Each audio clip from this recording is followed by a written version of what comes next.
मेरे प्रिय मित्रों, आइए 13 दिसंबर 2020 भूमंच ज्योतिष पाठशाला स्वाध्याय बीजेपी दिवस 92वां दिवस में मनोविज्ञान के 17वीं पाठशाला में ज्योतिष स्वरूप के 11वीं दिवस में आइए प्रवेश करें। सबसे पहले महत्वपूर्ण होता है सूर्य उदय। सूर्योदय कितने बजे हुआ यह महत्वपूर्ण है। सूर्योदय 6:57, 8 बज चुके हैं, 3 मिनट यहां रहे, 7 बजा, 7 से 8 हुआ, इनके 1 घंटा 3 मिनट, 1 घंटा 3 मिनट अर्थात 1:03 हो चुके हैं स्थानीय समय के आधार पर सूर्यदेव को आए हुए। अस्त होगा 17:15 में, वही जो समय है, जो कल का समय, वही समय में क्या होगा, सूर्य अस्त होगा। तो 1:03 हो चुके हैं, 1 घंटा 3 मिनट हो चुका है। तो आइए हम भी दैनिक कार्यक्रम के अंतर्गत आने वाली जो प्रमुख, जो मुख्य, जो दायित्व, जो कर्तव्य है, स्वाध्याय, आइए स्वाध्याय में प्रवेश करें। जैसा कि हम जानते हैं पाठशाला के 2 भाग होते हैं। पहला भाग पाठ्यचर्या, जिसको हम प्रश्नोत्तर चर्चा कहते हैं। दूसरा होता है पाठ्यक्रम, पाठ्य चर्चा। आइए सर्वप्रथम पहले भाग की ओर हम प्रवेश करें। पहला भाग पाठ्यचर्या अर्थात प्रश्नोत्तर चर्चा। 2 बातों पर यहाँ पर हम बात करेंगे। पहला तो हमारा जो 28 दिवसीय ज्योतिष स्वरूप है, उसको हम लेंगे। उससे पहले एक महत्वपूर्ण जानकारी, महत्वपूर्ण दृष्टांत जो हमें लेना है उसको लेंगे। उसके बाद फिर हम जो हमारा मुख्य प्रसंग राशि 12 राशि, उसको समझने का प्रयास हम करेंगे। मेष, वृष, मिथुन, कर्क, सिंह, कन्या, तुला, वृश्चिक, धनु, मकर, कुंभ, मीन, इन 12 राशियों के बारे में समझने का प्रयास करेंगे दूसरे चरण में। उससे पहले एक महत्वपूर्ण चरण है, महत्वपूर्ण दृष्टांत जो हमें समझना है, वह है पिछले जन्म का दृष्टांत। पिछले जन्म का ख्याल हमें कितना है, इस दृष्टांत को समझने के लिए हमें 2-3 बिंदु पर, हमें 2-3 बातें हमें ख्याल में रखनी है। क्यों? उसके लिए महत्वपूर्ण होगा शिक्षा का स्वरूप क्या है। अभी हम शिक्षा के स्वरूप को नहीं समझते हैं, एजुकेशन का नेचर क्या है ये हमें अभी समझ में नहीं आया है। तो यहां पर हम शिक्षा के स्वरूप का और पिछले जन्म के दृष्टांत में हम कृष्ण का दृष्टांत को लेंगे। उनका पिछला जन्म में कितने वर्ष के बाद उनका जन्म हुआ, ओशो का कितने वर्ष के बाद जन्म हुआ, महावीर का कितने वर्ष के बाद जन्म हुआ, बुद्ध का कितने वर्ष के बाद उनका जन्म हुआ। इस जीवन में जब आए उससे पहले उनके बीच में कितना अंतराल पड़ा, कितने साल का जो गैप रहा, वो अंतराल को समझने का प्रयास इन 4 मुख्य जो बुद्धत्व को प्राप्त हुए व्यक्ति हैं उनके दृष्टांत से। और मुख्य इसका ये जो दृष्टांत हम ले रहे हैं उससे हमारा अपना जो मुख्य प्रसंग रहेगा, जो स्वाध्याय रहेगा, वो रहेगा अपना पिछला जन्म कब हुआ, उसका अंतराल को हमें समझना है, उसका स्मरण। अर्थात अब यहां पर ये बात हमें ख्याल में रखनी है, पिछला जन्म जानने का अधिकारी वही होगा जो इस जन्म में समाधिस्थ हो चुका हो। इस जन्म में जो समस्याएं हो रही हैं, जो प्रॉब्लम्स हैं, उसका जो समाधान कर पा रहा है, जो सॉल्यूशन कर पा रहा है, अर्थात इसका मतलब उसने योग्यता प्राप्त कर ली है, एलिजिबिलिटी हो चुका है, योग्य हो चुका है अगले जीवन को समझने वाला। और जिस व्यक्ति को बुद्धत्व को प्राप्त करना है उसके लिए अनिवार्य हो जाता है कि पहले अतीत को, अपने पिछले जन्म में जो था उसको समझना। और जिस व्यक्ति को विकास को, डेवलपमेंट को, विकसित अगर होना है, उसको, उसके लिए भी उसे प्रारंभ कहां से करना पड़ेगा, जहां पर उसने पिछले जन्म में जहां पर छोड़ा था वहां से प्रारंभ करना होगा। विकास का मतलब क्या है, डेवलपमेंट का मतलब क्या है, कि जहां पर हमने छोड़ा है वहां से आगे की यात्रा। और शिक्षा का स्वरूप भी यही है, शिक्षा के स्वरूप से हम विकसित होते हैं, ये हमें ख्याल रहना चाहिए। पशुओं में, पशु पक्षियों में हम कोई शिक्षा की हमने ऐसी व्यवस्था नहीं कर रखी है, तो वह विकसित नहीं हो पाते हैं। लेकिन हम विकसित हो पाते हैं क्योंकि हम क्या होता है, जो प्रौढ़ व्यक्ति, जो ओल्ड जनरेशन ने जहां पर काम को छोड़ा था वहीं से हम शिक्षा के स्वरूप, शिक्षा के माध्यम से हम वहीं से प्रारंभ करते हैं। जहां पर उस प्रौढ़ व्यक्ति ने जो पिछली जो पीढ़ी थी, जो प्रौढ़ पीढ़ी थी, जहां पर उसने प्रारंभ किया था वहां से हम प्रारंभ नहीं करते हैं। अगर वहां से हम प्रारंभ करेंगे तो फिर कभी विकसित हो ही नहीं पाएंगे। शिक्षा की ऐसी व्यवस्था है जहां पर प्रौढ़ जनरेशन जो है, जो ओल्ड जनरेशन ने जहां पर छोड़ा, वहां से हम प्रारंभ करते हैं और तब जाके हम विकसित हो पाते हैं, तब जाके हम डेवलपमेंट विकास को प्राप्त होते हैं। पशुओं में कोई विकास नहीं हो पाता, क्योंकि जहां पर उसने जो पिछले जन्म में पिछली पीढ़ी ने करा था वही से प्रारंभ उसको करना पड़ता है, और उसको वहां आने तक फिर उसको जीवन, इस जीवन का क्या हो जाता है, समय व्यतीत हो जाता है। तो आइए क्रम से बात हम कर रहे हैं, लेकिन उससे पहले हम ये पिछले जन्म का दृष्टांत को आइए समझें। सबसे पहले हम कृष्ण का जन्म को देखने का प्रयास करते हैं। कृष्ण का जन्म एक महत्वपूर्ण बात है। यदा यदा ही धर्मस्य ग्लानिर्भवति भारत अभ्युत्थानम् अधर्मस्य तदात्मानं सृजाम्यहम् परित्राणाय साधूनां विनाशाय च दुष्कृतां धर्म संस्थापनार्थाय संभवामि युगे युगे। युग युग में अवतार लेता हूं, इसका मतलब क्या है? अब यहाँ पर हम पिछले जन्म के दृष्टांत से हमें कितनी बात हमें ख्याल में आने समझनी है, वो हम अभी समझेंगे। तो पहली बात कहते हैं कि यदा युग युग में जन्म लेता हूं, युग युग में जन्म लेना पड़ता है। युग युग बीत जाते, युग से भी ज्यादा युग युगों का अंतराल हो जाता है। क्यों क्यों कहते हैं कि अर्जुन से क्यों कह रहे हैं कृष्ण कि मैं युग युगों में जन्म लेता हूं? क्योंकि ऐसे हमारे पास गर्भ उपलब्ध नहीं है। तो कृष्ण को इससे पहले जो उनका जन्म हुआ था, उसके बाद इस जन्म आने में 2000 साल का वर्ष का समय लगा। 2000 वर्ष तक उन्हें समय लगा इस गर्भ, ऐसे गर्भ को चुनना था उन्हें। क्योंकि हमने कहा था कि मनुष्य क्या है, स्वतंत्र है। मनुष्य ऐसा प्राणी है, एकमात्र ऐसा प्राणी है 84 लाख योनि में एक ऐसी योनि है मनुष्य योनि, जिसमें हम गर्भ को चुनते हैं। हम अधिकार पाते हैं कि किस जगह हमें जन्म लेना है। हम स्वतंत्र होते हैं। मनुष्य शरीर दुर्लभ है, मोक्ष का द्वार है इत्यादि हम जो नाम कहते हैं, उसका एक ही मतलब है, श्रेष्ठ इसलिए है अन्य योनियों में से क्योंकि हम स्वतंत्र होते हैं।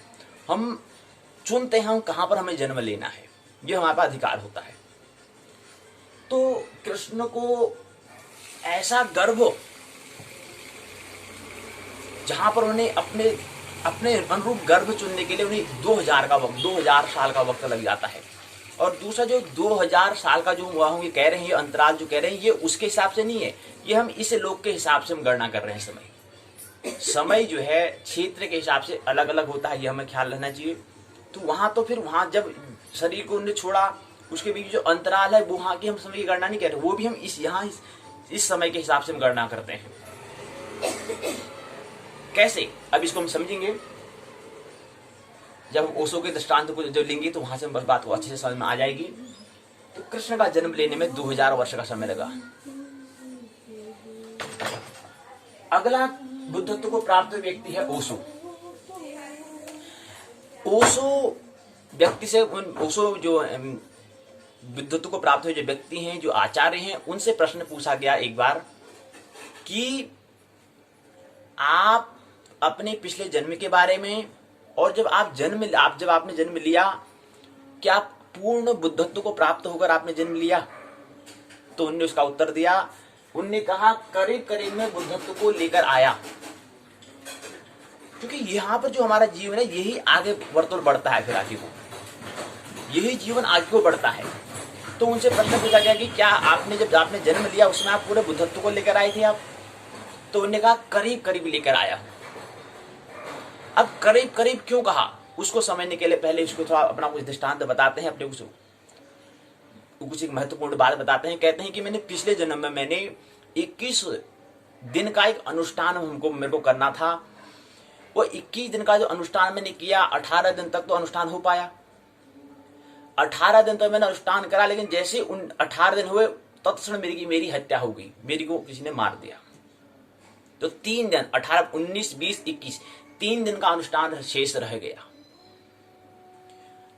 3 दिन का अनुष्ठान मैं पूर्ण नहीं कर पाया, मेरी हत्या हो गई। उसके बाद फिर मेरे को इस जीवन में आने में मेरे अनुरूप गर्भ चुनने में मेरे को, क्योंकि आत्मा हमने कहा मनुष्य शरीर लेने से पहले इसको गर्भ को चुनती है, तो गर्भ को चुनने के लिए मेरे को 700 वर्ष का समय लग गया। अभी 700 वर्ष कैसे, यहाँ के हिसाब से अगर उदाहरण के तौर पर समझें कि किसी मित्र के 10 जन्म हो गए होंगे, अगर 70 साल की अगर आयु है उसकी, अगर एक जन्म में 70 साल जीता है, ऐसे उसके 10 जन्म उसने ले लिए होंगे, लेकिन अभी तक ओशो का जन्म एक जन्म भी नहीं हुआ है। अर्थात तब तक वो क्या थे, जीवात्मा में थे। अब जीवात्मा में हमने बताया था, हमने इसलिए पहले भी कहा था कि 4 प्रकार की आत्मा होती हैं। पहली प्रकार की आत्मा होती है न बहुत बुरा होता है न बहुत अच्छी होती है। एक प्रकार की आत्मा ऐसी जो न तो बहुत ज्यादा अच्छी है न बहुत ज्यादा बुरी है, ऐसी सामान्य आत्मा होती है जिसको तत्क्षण गर्भ मिल जाता है। ऐसे गर्भ निरंतर क्या है, वर्तमान में मौजूद है। जितने सारे विवाह होते हैं तो तत्क्षण हमारे यहाँ पर गर्भ हमारे पास उपलब्ध होते हैं। जो क्या है, इस कोटि की, कौन सी कोटि की आत्मा, जो न तो बहुत ज्यादा बुरी है न बहुत ज्यादा अच्छी है, अर्थात सामान्य जन की जो उसको के लिए गर्भ तत्क्षण मिल जाता है, वो निरंतर क्या है, गर्भ उपलब्ध होता है। पहली प्रकार की आत्मा। दूसरी प्रकार की जो शुद्धतम बुराई और शुद्धतम अच्छाई, तो हम कह सकते हैं कि जो उसने जन्म लिया था उनको शुद्धतम अच्छाई और आत्मा थी उनकी, तो उनको 700 वर्ष लग गया अपने अनुरूप गर्भ चुनने में। तो दूसरी प्रकार की आत्मा हमने कहा कि जो शुद्धतम बुराई, जैसे हिटलर हो गया, या शुद्धतम आत्मा जैसे हम कह सकते हैं महात्मा गांधी, शुद्धतम बुराई में हिटलर आता है, शुद्धतम अच्छाई में महात्मा गांधी आते। तो इनको तत्क्षण गर्भ नहीं मिलता है, इनके अनुरूप गर्भ उपलब्ध नहीं है। इनको गर्भ चुनने में हम यहाँ पर दृष्टांत ले रहे हैं, 700 वर्ष ओशो को लगे, ऐसे कृष्ण को 2000 वर्ष लगे, ऐसे अन्य व्यक्तियों को भी ज्यादा वक्त युग भी लग जाते हैं गर्भ अपने अनुरूप गर्भ चुनने में। बुद्धत्व के जब बुद्ध जन्म हुए तब उस समय तो 78 वर्ष में ही मिल गया था, उस समय ऐसे गर्भ उपलब्ध थे। इसलिए हमने यहाँ पर देखा कि 4 बुद्धत्व को प्राप्त व्यक्ति में जो बुद्ध हैं उनके 78 साल में उनको उनका जन्म उनको गर्भ ऐसा मिल चुका था। तो उनका अगले जीवन का जन्म के बीच में 78 साल का ही अंतराल है, क्योंकि उसमें ऐसे गर्भ हमारे यहाँ पर उपलब्ध थे। अपने अनुरूप गर्भ चुनने का उसमें ऐसे गर्भ उपलब्ध थे। और बुद्धत्व के समरूप ऐसे 8 व्यक्ति थे। जैसे बुद्धत्व को प्राप्त हुए बुद्ध के समरूप ही 8 व्यक्ति थे, जिसको बुद्धत्व अगर बुद्ध अपना शरीर छोड़ना चाहे तो वह अपनी जिम्मेदारी उन 8 बुद्धत्व से किसी एक बुद्धत्व को दे सकते हैं। नानक ने भी अपने अन्य जो 10 सिख हैं उनको दिया, लेकिन उसके बाद 10 के बाद 11 कोई सिख हुआ ही नहीं, कोई ऐसा अधिकारी है ही नहीं जो आगे इस परंपरा को चलाए। तो हमने कहा कि 4 आत्माएं, तो पहले प्रकार की जो सामान्य जन आत्मा होती है, जिसमें न अधिक बुराई होती है न अधिक अच्छाई होती है, दोनों का मिश्रण जो होता है, तो पहली प्रकार की आत्मा तत्क्षण उसको गर्भ मिल जाते हैं, निरंतर ऐसे गर्भ उपलब्ध हैं, पहले प्रकार की आत्मा। दूसरी प्रकार की जो शुद्धतम जिसमें अच्छाई हो और शुद्धतम जिसमें अधिक बुराई हो, हिटलर महात्मा गांधी, इनको तत्क्षण गर्भ नहीं मिलता है, इनको समय लग जाता है। युग में भी समय, पृथ्वी के हिसाब के अगर समय गणना करें तो युग के वर्ष लग जाते हैं। तो उसमें कैसे रहेंगे, उसमें जीवात्मा ही में रहते हैं, उसमें वो सूक्ष्म शरीर में ही रहते हैं, उसमें कोई शरीर इनको नहीं मिल रहा है। शरीर के लिए तो गर्भ की आवश्यकता होगी, गर्भ के लिए फिर वहां शरीर बनेगा, तब जाके फिर 9 महीने लगेंगे, तब जाके फिर जीवन मिलेगा, यहाँ पर जन्म होगा उसका। तो लेकिन जीवात्मा में इससे पहले सूक्ष्म शरीर में रहते हैं, तो उसमें वहां पर तो जो सूक्ष्म शरीर जो है, मतलब शरीर से स्थूल शरीर से बाहर जाते हैं, तो वहां पर समय की सीमा वहां पर शाश्वत होता है, वहां पर समय की हम गणना नहीं कर सकते हैं, वो शाश्वत होता है। लेकिन जैसे शरीर वगैरह इसमें जो स्थूल शरीर में आ जाता है तो तब हम गणना करते हैं, ये गर्भ से या जन्म लेने के बाद हम समय की गणना करते हैं, तो उस हिसाब से युग भी लग जाते हैं दूसरी प्रकार की आत्मा को। तीसरी प्रकार की आत्मा होती है जो न बुराई होती है न अच्छाई होती है, दोनों जिसमें नहीं होते हैं, तो ऐसी को हम इसको इन आत्मा जो है इनको फिर जन्म लेने की जरूरत नहीं होती है, इनका काम पूर्ण हो जाता है, ये मोक्ष को, मुक्ति को, निर्वाण को प्राप्त हो जाते हैं। और चौथी प्रकार की जो बुराई और अच्छाई के बिल्कुल समतुल्य है, ऐसी आत्मा को फिर पुनः जन्म नहीं लेना पड़ता, उनकी यात्रा जन्म जन्मांतर का जो चक्र है वो चक्र से उनका क्या हो जाता है, मुक्ति हो जाते हैं, निर्वाण उनको हो जाता है, मुक्त हो जाते हैं, स्वतंत्र हो जाते हैं, आत्मा का परमात्मा से मिलन कह सकते हैं। इंदु आत्मा, इन तीसरी और चौथी प्रकार की आत्मा का क्या होता है, निर्वाण हो जाता है, मुक्त हो जाते हैं, फिर यात्रा बंद हो जाती है। 84 लाख योनि हम कहते हैं, उनकी यात्रा बंद हो जाती है, तीसरी और चौथी। पहले प्रकार की आत्मा को निरंतर क्षण क्षण में गर्भ मिल जाता है, उसको तत्क्षण गर्भ मिल जाता है, क्योंकि ऐसे गर्भ हैं।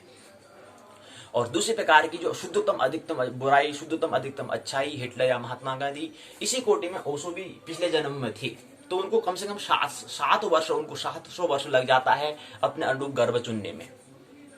7 वर्ष का समय लगा। अब हम जिक्र कर रहे थे कि उन्हें 21 दिन का अनुष्ठान उन्हें करना था, 21 दिन का अनुष्ठान को वह नहीं कर पाए, 18 दिन का ही अनुष्ठान हो पाया। 21 दिन का अनुष्ठान की उन्होंने बात की थी। अब जो 21 दिन का अनुष्ठान करते तो आगे फिर बुद्धत्व को प्राप्त होती, लेकिन नहीं हो पाया, वो उस जन्म में नहीं हो पाया, क्योंकि उससे पहले उनकी हत्या कर दी गई।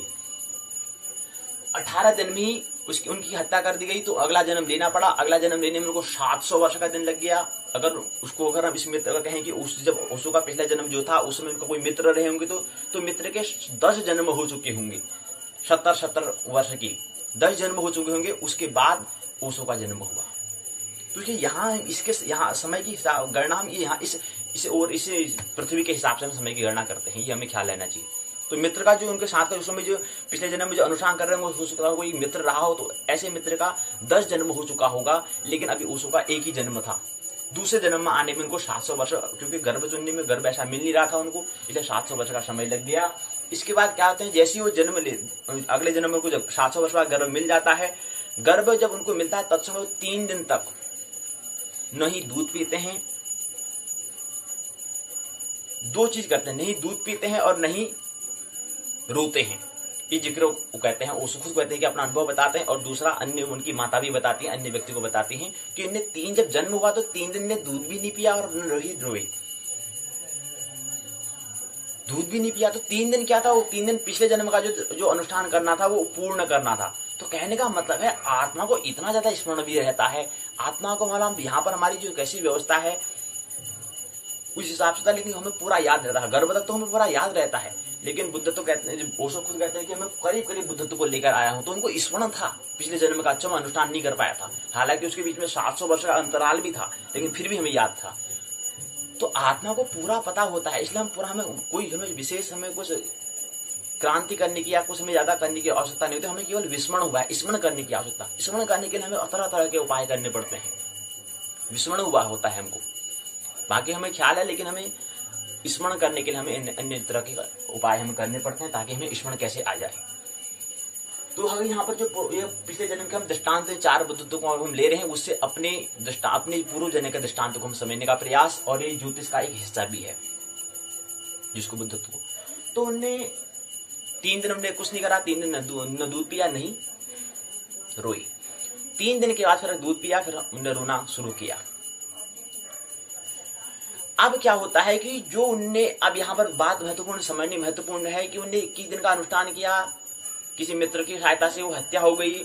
तो उन हत्या, हालांकि हत्या ऐसी हत्या नहीं हुई थी जैसे हत्या हम कहते हैं, ऐसी हत्या नहीं थी। वो हत्या भी क्या है, उनका एक सही दिशा में कह सकते हैं उसका, क्योंकि वहां पर जो बुद्धत्व नहीं हुआ वह इस जीवन में उनको बुद्धत्व को प्राप्त हुआ। अब वहां पर 3 दिन का जो अनुष्ठान था, जैसे वो उस दिन अगर उस योनि में पिछले जन्म में उस शरीर में उस जन्म अगर वो अनुष्ठान पूरा हो जाता, उसके बाद फिर एक जन्म और लेना पड़ता है। कहने का मतलब है जब बुद्धत्व को प्राप्त हम कर लेते हैं उसके बाद एक जन्म और होता है, उसके बाद फिर निर्माण हो जाता है। लेकिन ये भी एक क्या है, इसकी भी हम अगर दर के हिसाब से कहें, इसकी त्वरा के हिसाब से हम कह सकते हैं, अगर कोई व्यक्ति 20 साल में अगर बुद्धत्व को, इस जन्म में अगर 20 साल में कोई बुद्धत्व को प्राप्त कर लेता है और अगले 20 वर्ष में वो जो अगले योनि, जो अगला शरीर लेने का जो लेना होता है, जो अनिवार्य होता है, उसको अगर वो इसी जन्म में अगर 20 साल में 40 वर्ष में अगर वो पूर्ण कर लेता है तो अगले जन्म फिर उसके लेने की कोई संभावना नहीं होती है। फिर उसको अगले जन्म फिर उसकी यात्रा बंद हो जाती है, फिर उसके फिर जन्म जन्मांतर चक्र से मुक्त हो जाता है। लेकिन त्वरा पर निर्भर करता है। लेकिन अगर आम भाषा में, आम तौर पर अगर नियम कहें तो जब हमें बुद्धत्व जो हम प्राप्त कर लेते हैं उसके बाद एक जन्म और होता है, उसके बाद फिर मोक्ष निर्माण हो जाता है। तो अभी वहां पर अनुष्ठान नहीं हो पाया, अगर वो अनुष्ठान 21 दिन का हो जाता तो पुनः एक बार फिर जन्म लेना पड़ता, लेकिन नहीं हुआ, हत्या कर दी गई। तो पुनः जन्म हुआ, 700 वर्ष के बाद उनका जन्म हुआ। 3 दिन तक नहीं दूध नहीं पिया, नहीं रोए। उसके बाद फिर उन्होंने आगे जीवन यात्रा प्रारंभ की। और वहां पर जो 3 दिन का दिन था, वो 3 दिन का अनुष्ठान करते तो बुद्धत्व को प्राप्त हो जाते, लेकिन नहीं हो पाया। तो यहाँ पर 3 दिन का उनको 21 साल में क्या हुआ, बुद्धत्व को प्राप्त फिर हुई। इस जन्म में उनको फिर 21 साल का वर्ष लग, 21 साल लग गए बुद्धत्व को प्राप्त होने में। 21 साल लग गए, यानी कि एक दिन को 7 वर्ष उनको लगना पड़ा। जो वहां पर अनुष्ठान उनको 18 दिन का था, 19, 20, 21 3 दिन को, तो प्रति एक दिन में 7 वर्ष का समय उनको देना पड़ा। एक दिन का 7 वर्ष, एक दिन का 7 वर्ष, एक दिन का 7 वर्ष, तो 1 + 1, 1 धन 1 धन 1 बराबर 3 दिन होते हैं। 7 धन 7 धन 7 धन 7 या 21, यानी कि एक दिन जो उनको अनुष्ठान जो करना था उसको 7 दिन का वक्त, 7 वर्ष का वक्त लग गया। 21 साल में बुद्धत्व को प्राप्त हुए। 21 साल में बुद्धत्व को प्राप्त हुए। उसके बाद अब यहाँ पर अब बुद्धत्व को प्राप्त हो चुके थे, ये पहले पिछले जन्म में भी हो सकता था लेकिन नहीं हो पाया, हत्या कर दी, तो अब यहाँ पर बुद्धत्व को प्राप्त हो चुका है। अब जैसे ही बुद्धत्व को जैसे ही हम प्राप्त कर लेते हैं उसके बाद फिर हमारा एक जन्म और होता है, हमने कहा। लेकिन हमारे त्वरा पर निर्भर करता है। अगर 20 साल में अगर हमने कर दिया तो अगले 20 साल में हमने जो अगले पिछले जन्म में जो हम करना होता है उसको इसी जन्म में अगर हम कर लेते हैं तो फिर अगले जन्म की कोई संभावना नहीं होती है। तो उसको खुद कहते हैं कि यहाँ पर मैं देखता हूँ एक जन्म और हो सकता है, ऐसा वो जिक्र करते हैं। लेकिन आम लोगों के लिए तो एक जन्म और होता है। लेकिन कोई व्यक्ति विशेष बुद्धत्व जिसकी त्वरा ज्यादा होती है तो इसी जन्म में भी अपनी बात को पूरी कर सकता है, अपनी यात्रा को पूर्ण कर सकता है। तो त्वरा पर निर्भर करता है। लेकिन अगर आमतौर पर कहें तो एक जन्म और होता है बुद्धत्व की बात। तो अगर कोई व्यक्ति 60 साल जीता है तो अगर त्वरा उसकी ज्यादा है तो 20 साल में उसने निर्माण प्राप्त कर लिया, बुद्धत्व को प्राप्त कर लिया। उसके बाद से 20 साल में जो पिछले जन्म में उसको अगले जन्म में जो करने वाला है उसको इसी जन्म में उसने पूर्ण कर लिया तो अगले बार उसके जीवन लेने की कोई आवश्यकता नहीं होती है, यात्रा बंद हो जाती है। वो फिर तीसरी कोटि की आत्मा हो जाती है। तीसरी कोटि की आत्मा कौन सी? जो न बुराई है न अच्छाई है, दोनों ही जो नहीं है, तीसरी कोटि की आत्मा हो जाएगी। और चौथी कोटि की जिसमें जो बुराई और अच्छाई दोनों समतुल है, तो तीसरी या चौथी कोटि की आत्मा हो जाती है। फिर तीसरी और चौथी कोटि की जो आत्मा हुई फिर उसकी यात्रा बंद हो जाती है, हमने कहा। तो करीब करीब बुद्धत्व को लेकर आए थे और 21 साल में बुद्धत्व को प्राप्त हुआ। वो 3 दिन का जो फासला, जो 21 दिन का जो अनुष्ठान था, 19, 20, 21, उसके लिए 7 वर्ष का उन्हें समय लेना पड़ा। जो 3 दिन का वहां करना था वो यहाँ 7 साल का समय लगा उनको। एक दिन में 7 साल, फिर दूसरे दिन में भी 7 साल लगे, फिर तीसरे दिन में भी 7 साल। तो अनुष्ठान जो एक दिन में वहां 3 दिन में हो रहा था यहाँ 21 वर्ष में हुआ। यानी कि 21 अनुष्ठान के बाद वो बुद्धत्व को प्राप्त हुए। 18 दिन हो चुके थे, 3 दिन और शेष रह गए थे तो वो बुद्धत्व को प्राप्त हो सकते थे, लेकिन नहीं, हत्या हो गई। तो यहाँ पर 7 वर्ष 21 वर्ष के बाद वो बुद्धत्व को प्राप्त हुई। अब 2-3 बातें यहाँ पर और ख्याल हमें रखनी है कि हमने जिक्र ये ओशो करा, ऐसे ही कृष्ण का हमने बात की। 2000 साल कृष्ण को भी लगते हैं अपने अनुरूप गर्भ चुनने का। महावीर को 250-250 साल लग जाते हैं अपने अनुरूप गर्भ चुनने में। बुद्ध को 78 साल लगते हैं। बुद्ध को बहुत कम समय लगता है कि अगले जीवन में आने के लिए, क्योंकि बुद्ध के समय में क्या था, ऐसी गर्भ उपलब्ध थी और ऐसे 8 उनके समरूप ही 8 बुद्धत्व ऐसे थे जिनको बुद्ध अपना कार्यभार दे सकते हैं। कार्यभार अपने दूसरे बुद्धत्व, जो दूसरे व्यक्ति उसको कार्यभार संभाल सकते हैं, ऐसे व्यक्ति उस समय थे बुद्ध के में। ठीक 8 जैसे बुद्ध के समतुल अलग अलग मार्ग से बता रहे थे बुद्धत्व के लिए। ऐसी जैसे बुद्ध शिक्षा दे रहे थे स्मरण कराने के लिए, जो विस्मरण हुआ है उसको स्मरण कराने के लिए, ऐसे ही 8 तरह के बुद्धत्व बुद्ध के समय के अंतराल में थे। तो अपना वो कार्यभार अन्य बुद्ध को भी दे सकते थे उस समय। तो इसलिए यहाँ पर 78 साल का समय लगता है बुद्ध को, बहुत कम समय लगता है। मतलब यहाँ इस समय को इस हिसाब से गणना हम करते हैं, ये हमें ख्याल रखना है पृथ्वी के हिसाब से। वैसे अगर वैसे जैसे मृत्यु हो जाता है, अगर शरीर नहीं आता तो वहां से फिर टाइम लेसनेस हो जाता है, समय शून्य हो जाता है, वहां पर हम समय की गणना नहीं कर पाते हैं। लेकिन पृथ्वी के हिसाब से जब जन्म होता है हमारा, जब गर्भाधान लेते हैं, जब जन्म होता है, तब हम समय की गणना करते हैं। उसके हिसाब से 78 साल हम कह रहे हैं। और उसको भी हम इस तल पर, हम यहाँ पर किसी मित्र का अगर जन्म हुआ होगा उसके हिसाब से हम कर सकते हैं। जैसे हमने कहा कि 700 साल कहना, तो 10 मित्रों ने, जो मित्र पिछले जन्म के ओशो को जो मित्र होंगे उनका 10 जन्म हो चुका होगा 70 साल का, तो 10 बार उन्होंने जन्म ले लिया होगा, लेकिन ओशो ने भी एक ही बार जन्म लिया। तो ये हमने समझने का प्रयास किया। तो समय की गणना हम इस पृथ्वी के सापेक्ष हम करते हैं। महावीर को 250 साल लग जाते हैं बुद्धत्व को प्राप्त, मतलब अपने इसी पिछली जो शरीर जो था, योनि था, उससे इस शरीर में आने में 250 वर्ष का समय लग जाता है, ऐसे गर्भ। तो ज्योतिष का एक हिस्सा हम कह रहे हैं, क्योंकि ज्योतिष में हमें क्या करना है, ज्योतिष की यही खोज है कि ऐसा गर्भ हमें निरंतर, हमें गर्भ ऐसे उपलब्ध क्यों नहीं है। क्यों? क्योंकि जो स्त्री और पुरुष की जो तैयारी है, उनकी प्रिपरेशन है, ऐसी प्रिपरेशन है ही नहीं, ऐसी तैयारी है ही नहीं। लेकिन ज्योतिष का प्रयास ऐसा रहे कि ऐसा गर्भ उपलब्ध हो, ऐसा गर्भ जिसमें हमें बुद्ध, महावीर, राम, इस तरह के व्यक्ति हमें जन्म, उनको ऐसे व्यक्ति को हम जन्म दें। इसलिए हमें ऐसा ज्योतिष का प्रयास कि ऐसे दोनों जोड़ोगे, मतलब एक जोड़ा, दोनों पति और पत्नी जो है, उनका ऐसा प्रयास, ऐसा माहौल उन्हें तैयार करना है, ऐसे माहौल उन्हें क्रिएट करना है कि बुद्धत्व को प्राप्त हुए व्यक्ति को हम जन्म दे सकें। लेकिन ऐसा तो अब तो बहुत दूबर और भी दूबर होता जा रहा है। बुद्ध के समय में 78 था, तो अभी तो और भी यहाँ पर अगर कोई श्रेष्ठ आत्मा और उच्चतम आत्मा हो चुकी है तो उसको काफी समय लग जाता है अपने अनुरूप गर्भ चुनने के लिए, क्योंकि ऐसे गर्भ है ही नहीं। लेकिन कैसे ऐसा गर्भ उपलब्ध हो, कैसे ऐसे जो वर वधु हैं उनको ऐसे तैयारी ऐसी कराई जाए ज्योतिष की दृष्टि से कि उनको बुद्ध राम जैसे व्यक्तित्व हम को जन्म देने वाले ऐसे व्यक्ति हमें प्राप्त हो। ऐसी उनकी तैयारी के लिए कुछ यहाँ पर ज्योतिष का हिस्सा होता है। ऐसी उनकी तैयारी, ऐसा माहौल वो बनाएं, ऐसा अपना समय ऐसा क्रिएट करें कि हम बुद्ध महावीर जैसे व्यक्ति को जन्म दे पाए। लेकिन गर्भ ऐसा उपलब्ध नहीं है, जिसमें दूसरी प्रकार की जो हम कह रहे हैं, तीसरी और चौथी दूसरी प्रकार की जो कोटि हम जो कह रहे हैं आत्मा, जिसको हम देवता और जो इसके विपरीत प्रेत आत्मा जो कहते हैं, तो देवता जैसे व्यक्ति लाने के लिए हमें ऐसे गर्भ हमें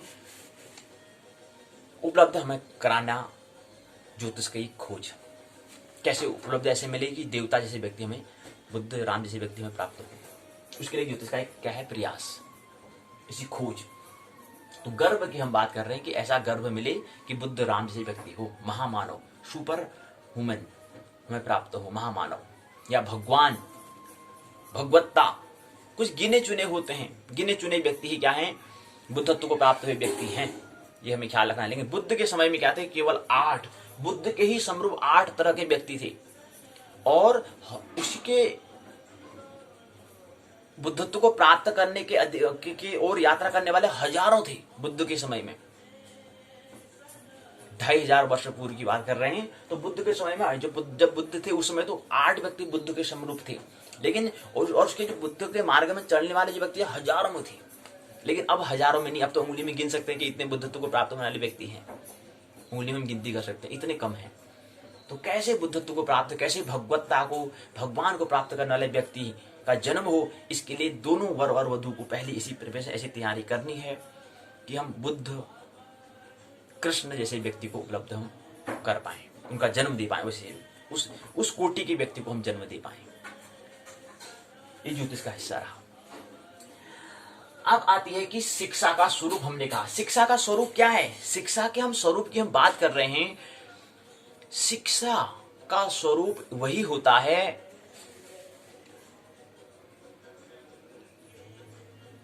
कि जो प्रौढ़ व्यक्ति ने जो अनुभव किया, उस अनुभव को वह लेखन के माध्यम से, पढ़ने के माध्यम से, सुनने के माध्यम से, बोलने के माध्यम से, जिसको हम सीखना कहते हैं, लर्निंग के माध्यम से, या जिसको हम शिक्षा कहते हैं, एजुकेशन कहते हैं। तो एजुकेशन, शिक्षा का स्वरूप क्या है?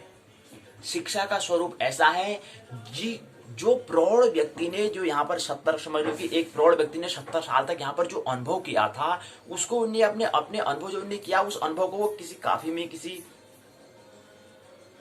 लेखन में लिख जाए, ताकि आने वाले जो नई पीढ़ी है उसको बताएं कि मैं यहाँ पर छोड़ के जा रहा हूं, मैंने यहाँ पर किया, तो आप यहाँ से शुरू करो। जहां से मैंने शुरू करा था वहीं से शुरू नहीं करना है आपको क से शुरू नहीं करना है। उदाहरण के तौर पर अगर मैंने साइकिल खरीदी है तो आप कार से शुरू करना या बाइक से शुरू करना, साइकिल दोबारा लेने की आवश्यकता नहीं है, क्योंकि साइकिल पहले से ले चुका हूं मैंने साइकिल को लेने के लिए मैंने इतना 70 साल मैंने गवाए, तो आप 70 साल को मत गवाना, साइकिल लेने का प्रयास आप मत करना, आगे कार को लेने का प्रयास करना। वही शिक्षा का स्वरूप है, वही शिक्षा का नेचर है कि शिक्षा मतलब ऐसी कि जो प्रौढ़ व्यक्ति ने जो अनुभव किया, उस अनुभव को हमें लेना है और वहीं से हमें प्रारंभ करना है। ये तो रहा शिक्षा का स्वरूप। लेकिन अगर हमें बुद्धत्व को प्राप्त करना है तो हमें क्या करना पड़ेगा, हमें पिछले जन्म में जहां पर हम छोड़ के आए थे वहां से हमें प्रारंभ करना होगा। और ये कैसे होगा? इसके लिए हमें पहले यहाँ पर जो हमें अभी वर्तमान जो हमारा जीवन है वहां पर हमें पहले समाधिस्थ होना पड़ेगा। यानी कि कोई भी यहाँ पर सिचुएशन कंडीशन आ रही है, उससे हमें क्या करना है, उसको हमें समाधान कर लेना है, उससे हमें सामना कर लेना है। हमें अगर उसका सामना करने के बाद अगर हम आनंदित हैं, शांति को प्राप्त कर रहे हैं, तो आगे फिर हमें क्या करना पड़ेगा, अपना पिछला जन्म जो था उसकी जो स्मृति है उस पर हमें जाना पड़ेगा। उस स्मृति जाने के बाद वहां से जब स्मृति पिछले जन्म में जाएंगे, कहां पर हम छोड़ के आए थे वहां से हमें प्रारंभ करना होगा। तो मनुष्य में तो विकास हमें दिखाई देता है, लेकिन पशुओं में विकास हमें दिखाई नहीं देता है, क्योंकि मनुष्य में क्या है, शिक्षा व्यवस्था हमने कर रखी है, एजुकेशन हमने ऐसा उसको हमने ऐसी हमने एक तैयारी, ऐसा एक हमने प्लान बना रखा है, एक ऐसा हमने फील्ड बना रखा है एजुकेशन का, ऐसी एक हमने व्यवस्था बना रखी है। लेकिन पशुओं में ऐसी व्यवस्था नहीं होती, तो विकास को प्रबंधन नहीं हो पाता है। जहां पिता ने करा था वहीं से बच्चा भी शुरू करता है। लेकिन हम तो शिक्षा तो करें, हम अब यहाँ पर शिक्षा की बात अलग, यहाँ पर हम जो भौतिक की हम बात करें वो तो हम करते हैं, लेकिन शिक्षा क्या है, भौतिक तल पर भी, मनस तल पर भी और आत्मिक तल पर भी। और आत्मिक तल पर अगर हमें विकसित हमें होना है तो उसके लिए पहले हमें पिछले जन्म में जाना पड़ेगा कि पिछले हम कहाँ पर छोड़ के आए थे, और वो बात समझ में आएगी तो वहां से फिर हम क्या करेंगे, वहीं से हम प्रारंभ करेंगे, तो हम फिर विकसित हो जाएंगे अर्थात बुद्धत्व को प्राप्त हो जाएंगे। और बुद्धत्व को प्राप्त होने के बाद फिर एक जन्म और होता है, और उसके बाद तब जाके हमें निर्माण, फिर तब जाकर हमारे जन्म से जन्मांतर चक्र से क्या है, मुक्ति होती है। अभी तो हम सामान्य जन की आत्मा है, अभी तो हमारे पास अच्छाई और बुराई का मिश्रण है, लेकिन कैसे फिर हमें शुद्धतम बुराई, शुद्धतम अच्छाई वाला आत्मा में बनना है, और शुद्धतम अच्छाई के बाद फिर हमें बुद्धत्व को प्राप्त हो जाएंगे। उसके बाद फिर एक जन्म होगा, उसके बाद फिर हमारी आत्मा न बुराई रहेगी न ही अच्छाई रहेगी, और दोनों क्या नहीं रहेगी। और चौथी प्रकार की आत्मा दोनों में समतुल, बुराई और अच्छाई में दोनों में समतुल रहेगी, तो तीसरी या चौथी कोटि की आत्मा हो जाएंगे, तो उसके बाद फिर हमारा निर्माण मुक्त हो जाएगा। तो हमें एक बात हमें याद रखना कि यहाँ पर दृष्टांत जो ले रहे हैं उससे हमें अपना हमारा पिछला जन्म कब हुआ, क्योंकि हमें आत्मा की तरफ हमें विकसित होना है, बुद्धत्व को प्राप्त हमें करना है, तो उससे पहले हमें पिछले जन्म में जहाँ पर हम छोड़ के आए थे वहीं से हमें प्रारंभ करना होगा। पुनः कौ से हमें नहीं करना है, हमें वहीं पर जहाँ पर छूट गए तो वहां से हमें आगे बढ़ना है, तब जाके हम विकसित हो पाते हैं, तब जाके हम विकास को, डेवलपमेंट को प्राप्त कर पाएंगे। नहीं तो नहीं। अगर वहीं से हम इस जन्म में भी हमने यहीं से प्रारंभ, जो पिछले जन्म में हमने शुरू वहां से किया, इस जन्म भी वहीं से करेंगे, तो अगले जन्म भी शुरू यहीं से करेंगे, तो विकास हम, डेवलपमेंट को हम कभी प्राप्त नहीं कर सकते हैं। वही फिर हमारा वही वर्तन हम चलते रहेंगे, वही वर्तन चलता रहेगा। हमें सीधी विकास मतलब सीधी रेखा, हमारे शिखर के तल पर से बढ़ना, आगे सीढ़ी टू स्टेप टू स्टेप आगे हमें बढ़ना होता है। उसके लिए हमें पहले पिछले जन्म का हमें ख्याल रखना पड़ेगा, और पिछले जन्म को ख्याल रखने के लिए हमें योग्यता क्या है, एलिजिबिलिटी है कि इस जीवन में पहले हम आनंद और शांति को प्राप्त करें। यहाँ पर इस जीवन में जो हमारी घटना हो रही है, जो भी समस्या आ रही है, उसका समाधान हम कर पा रहे हैं, उसके समाधान हम कर पा रहे हैं, और मस्त आनंद से अगर जीवन जी रहे हैं, तो ही आगे जीवन की हम, अगले जीवन के हम जो हमारे जो जहाँ पर छोड़ के आए थे उसकी ओर हम यात्रा कर सकते हैं। नहीं तो पिछले जन्म की अगर स्मृति हम लाएंगे, क्योंकि स्मृति लाना कोई बहुत बड़ी बात नहीं, स्मृति आराम से आ जाती है, क्योंकि अचेतन मन में हमारा कुछ पड़ा है, वो लाना उसके लिए थोड़ा सा उपाय, थोड़ा हम अगर साहस करेंगे तो वो आ सकती है स्मृति पिछले जन्म की। लेकिन उससे पहले अगर उस जन्म की अगर स्मृति, पिछले जन्म की स्मृति आ चुकी है, तो वर्तमान अगर कहीं डवाडोल हो गया तो ये बहुत बड़ा विपत्ति हो जाएगी। फिर ये जीवन को भी अच्छी से हम आनंद महोत्सवपूर्वक नहीं जी पाएंगे, और पिछले जन्म का तो फिर अस्त व्यस्त हो जाएगा। इसलिए पहले क्या करना है, पहले इस जीवन को आनंदित महोत्सवपूर्वक हमें जीवन जीना है, शांत हो जाना है। उसका फिर हमें पिछले जन्म में जाना है, पिछले जन्म के बाद कहाँ पर हम छोड़ के आए थे वहां से हमें आगे यात्रा करनी है, और वहां से यात्रा करने के बाद फिर हम करेंगे तो हम विकसित हो पाएंगे। वहां से यात्रा करेंगे। अब यहाँ पर अब पिछले जन्म की हम खोज ही नहीं कर रहे हैं, पहले इस जन्म में हम अपने आप को शांति ही नहीं कर पा रहे हैं, शांति आनंद को हम प्राप्त नहीं कर पा रहे हैं, अपने स्वरूप को ही नहीं प्राप्त कर पा रहे हैं, शांति नहीं पा रहे हैं, अपने आप को अभ्यस्त ही नहीं कर पा रहे हैं, निरंतर अपने आप को बिजी करते जा रहे हैं। अभ्यस्त करना है, अभ्यस्त में अपना फिर ख्याल आएगा, फिर हम शांत हो जाएंगे, उसके बाद पिछले जन्म में जाएंगे, कहाँ पर छोड़ के आए थे, फिर वहां से हम प्रारंभ करेंगे। जैसे मनुष्य में देखने को मिलता है कि पिता जहाँ पर छोड़ते हैं वहां से हम प्रारंभ करते हैं। ये तो शारीरिक तल पर है, ये तो क्या है, शरीर के तल पर, भौतिक तल पर है। लेकिन आत्मिक तल पर और मनस तल पर हमें क्या करना पड़ेगा, जहां पर हम छोड़ के पिछले जन्म में छोड़ के आए थे, पिछले जन्म का पहले हमें देखना, पिछले जन्म में कहां पर हम छोड़ के आए थे उसका स्मरण, तब जाकर हम विकास, तब जाकर हम बुद्धत्व को प्राप्त होंगे। क्योंकि अच्छा मैं पहले वहां पर छोड़ के आया था, तो पुनः मैं दोबारा इसको क्यों कर रहा हूँ, मैं तो छोड़ के आया, तो मैं तो यहाँ पर पहले भी कर चुका और इसको दोबारा कर रहा हूँ। फिर ये वर्तुल में हो जाएगा एक बार बार करने वाला। लेकिन पिछले जन्म का अगर स्मरण हो जाएगा तो वहां से फिर आगे यात्रा करूंगा, एक लंबवत रेखा में, एक शिखर के तरफ स्टेप बाय स्टेप हो जाएगा, सीढ़ी की तरह हो जाएगा, तो विकसित हो पाएंगे, तो विकास को प्राप्त कर पाएंगे। तो विकास क्या है, शिक्षा का स्वरूप यही है कि हमें एक सीढ़ीबद्ध हमें करना होता है, यानी कि पिछले जन्म का पहले स्मरण कराया हमें, उसके बाद फिर वहीं से हमें शुरू करना होता है। ये शिक्षा का स्वरूप है, ये शिक्षा का नेचर है, ये उसका ऐसा रूप उसका है। एजुकेशन का कैसा रूप है कि हम पिछले जन्म में जहां का छोड़ के आए थे वहीं से हम प्रारंभ करते हैं, पिछले जन्म में जहां शुरू किया था वहां शुरू हम नहीं करते हैं। एजुकेशन का स्वरूप ये है। या उसको उदाहरण तौर पर यहाँ भौतिक जगत में कहें तो जैसे पिताजी ने जहां पर छोड़ के आए थे वहां से बच्चा क्या है, अगला जो जो पुत्र है वो शुरू करता है। ये भौतिक शरीर, ये भौतिक तल पर बात है। आत्म तल पर अगर अपने स्वरूप की अगर बात करें, जहां पर पिछले जन्म हम छोड़ के आए थे वहां से हम प्रारंभ करते हैं। ये शिक्षा का स्वरूप है, ये एजुकेशन का नेचर है, ये उसका स्वरूप है, ये हमें इसका दृश्य है। स्वरूप समझ में आ चुका है। और विकास, विकसित होना क्या है, विकास क्या है? विकास मतलब वही कि वर्तुल में हमें गति नहीं करनी, हमें क्या करनी है, लंबवत हमें गति करनी होती है। लंबवत मतलब जो पिछले जन्म में छोड़ा था उसको हमें क्या करना है, उसी में जो मैंने पिछले जन्म में काम किया था उसी को इस जन्म में भी हम काम कर रहे हैं, उस और जो भी काम कर रहे हैं उसको फिर अगले जन्म में काम करेंगे। तो ऐसे तो हमारा एक वर्तुल में हो पाएगा, ऐसे तो हम विकास को हम उपलब्ध नहीं हो पाएंगे। तो विकसित का मतलब एक ऐसा जो हम लंबवत है, जो हम पिछले जन्म में छोड़ के आते हैं वहां से हमें जो प्रारंभ करते हैं वो विकास को प्राप्त होता है, वो डेवलपमेंट कहलाएगा। लंबवत जो हम करते हैं मतलब वर्तुल में न करके हम जो लंबवत जो हम करते हैं वो विकास, वो डेवलपमेंट कहलाता है। मतलब विकास का, डेवलपमेंट का मतलब होता है परिवर्तन। अब परिवर्तन हम क्या कर रहे हैं, जो पिछले जन्म हमने करा था, फिर मृत्यु होती है, फिर भूल जाते हैं, फिर गर्भ में आते हैं, फिर सब स्मरण हो जाता है, फिर शुरू से हमें करना पड़ता है। औ ख से शुरू करना पड़ता है, औ ख ग से शुरू करना पड़ता है, तो वो विकास नहीं कहलाएगा। विकास मतलब जो हम परिवर्तन कर रहे हैं, परिवर्तन मतलब जहां पर छोड़ गए तो वहां से प्रारंभ करना। विकास अर्थात विकसित होना वही क्या है। तो विकसित होना मतलब कि हम जो पिछले जन्म छोड़ आए थे वहां से प्रारंभ करेंगे, फिर इस जीवन में जहां पर छोड़ेंगे तो अगले जन्म में फिर यहीं से शुरू करेंगे। वो विकसित अर्थात व्यक्ति विकसित हो रहा है हम कहेंगे। अगला आता है मनुष्य योनि को या जीवन को श्रेष्ठ योनि क्यों कहा? क्योंकि हम यहाँ पर स्वतंत्र होते हैं, गर्भ चुनने का हमें अधिकार होता है। कौन से किस घर में जन्म लेना है, कहां पर कौन से स्थान में जन्म लेना है, किस समय में जन्म लेना है, किस मुहूर्त में जन्म लेना है, ये हम अधिकार हमारे पास होता है। अन्य जीवन जो अन्य जो शरीर 84 लाख योनि में जो योनियां है उसमें अन्य योनियों में हमें ऐसा अधिकार नहीं होता है, क्योंकि उसमें हमारे पास स्मृति, उसमें हम स्वतंत्र ही नहीं होते। उसमें तो हमारा जो पिछले जन्म में मनुष्य जो उसमें हमारा था योनि थी पशु योनि या अन्य प्रकार की जो निम्न योनि थी उसमें था, उसमें तो हमें इतना हम जागरूक नहीं हो पाते हैं, इतनी चेतनता हमारे पास नहीं होती कि हम गर्भ चुनने का भी हम अधिकार पाए।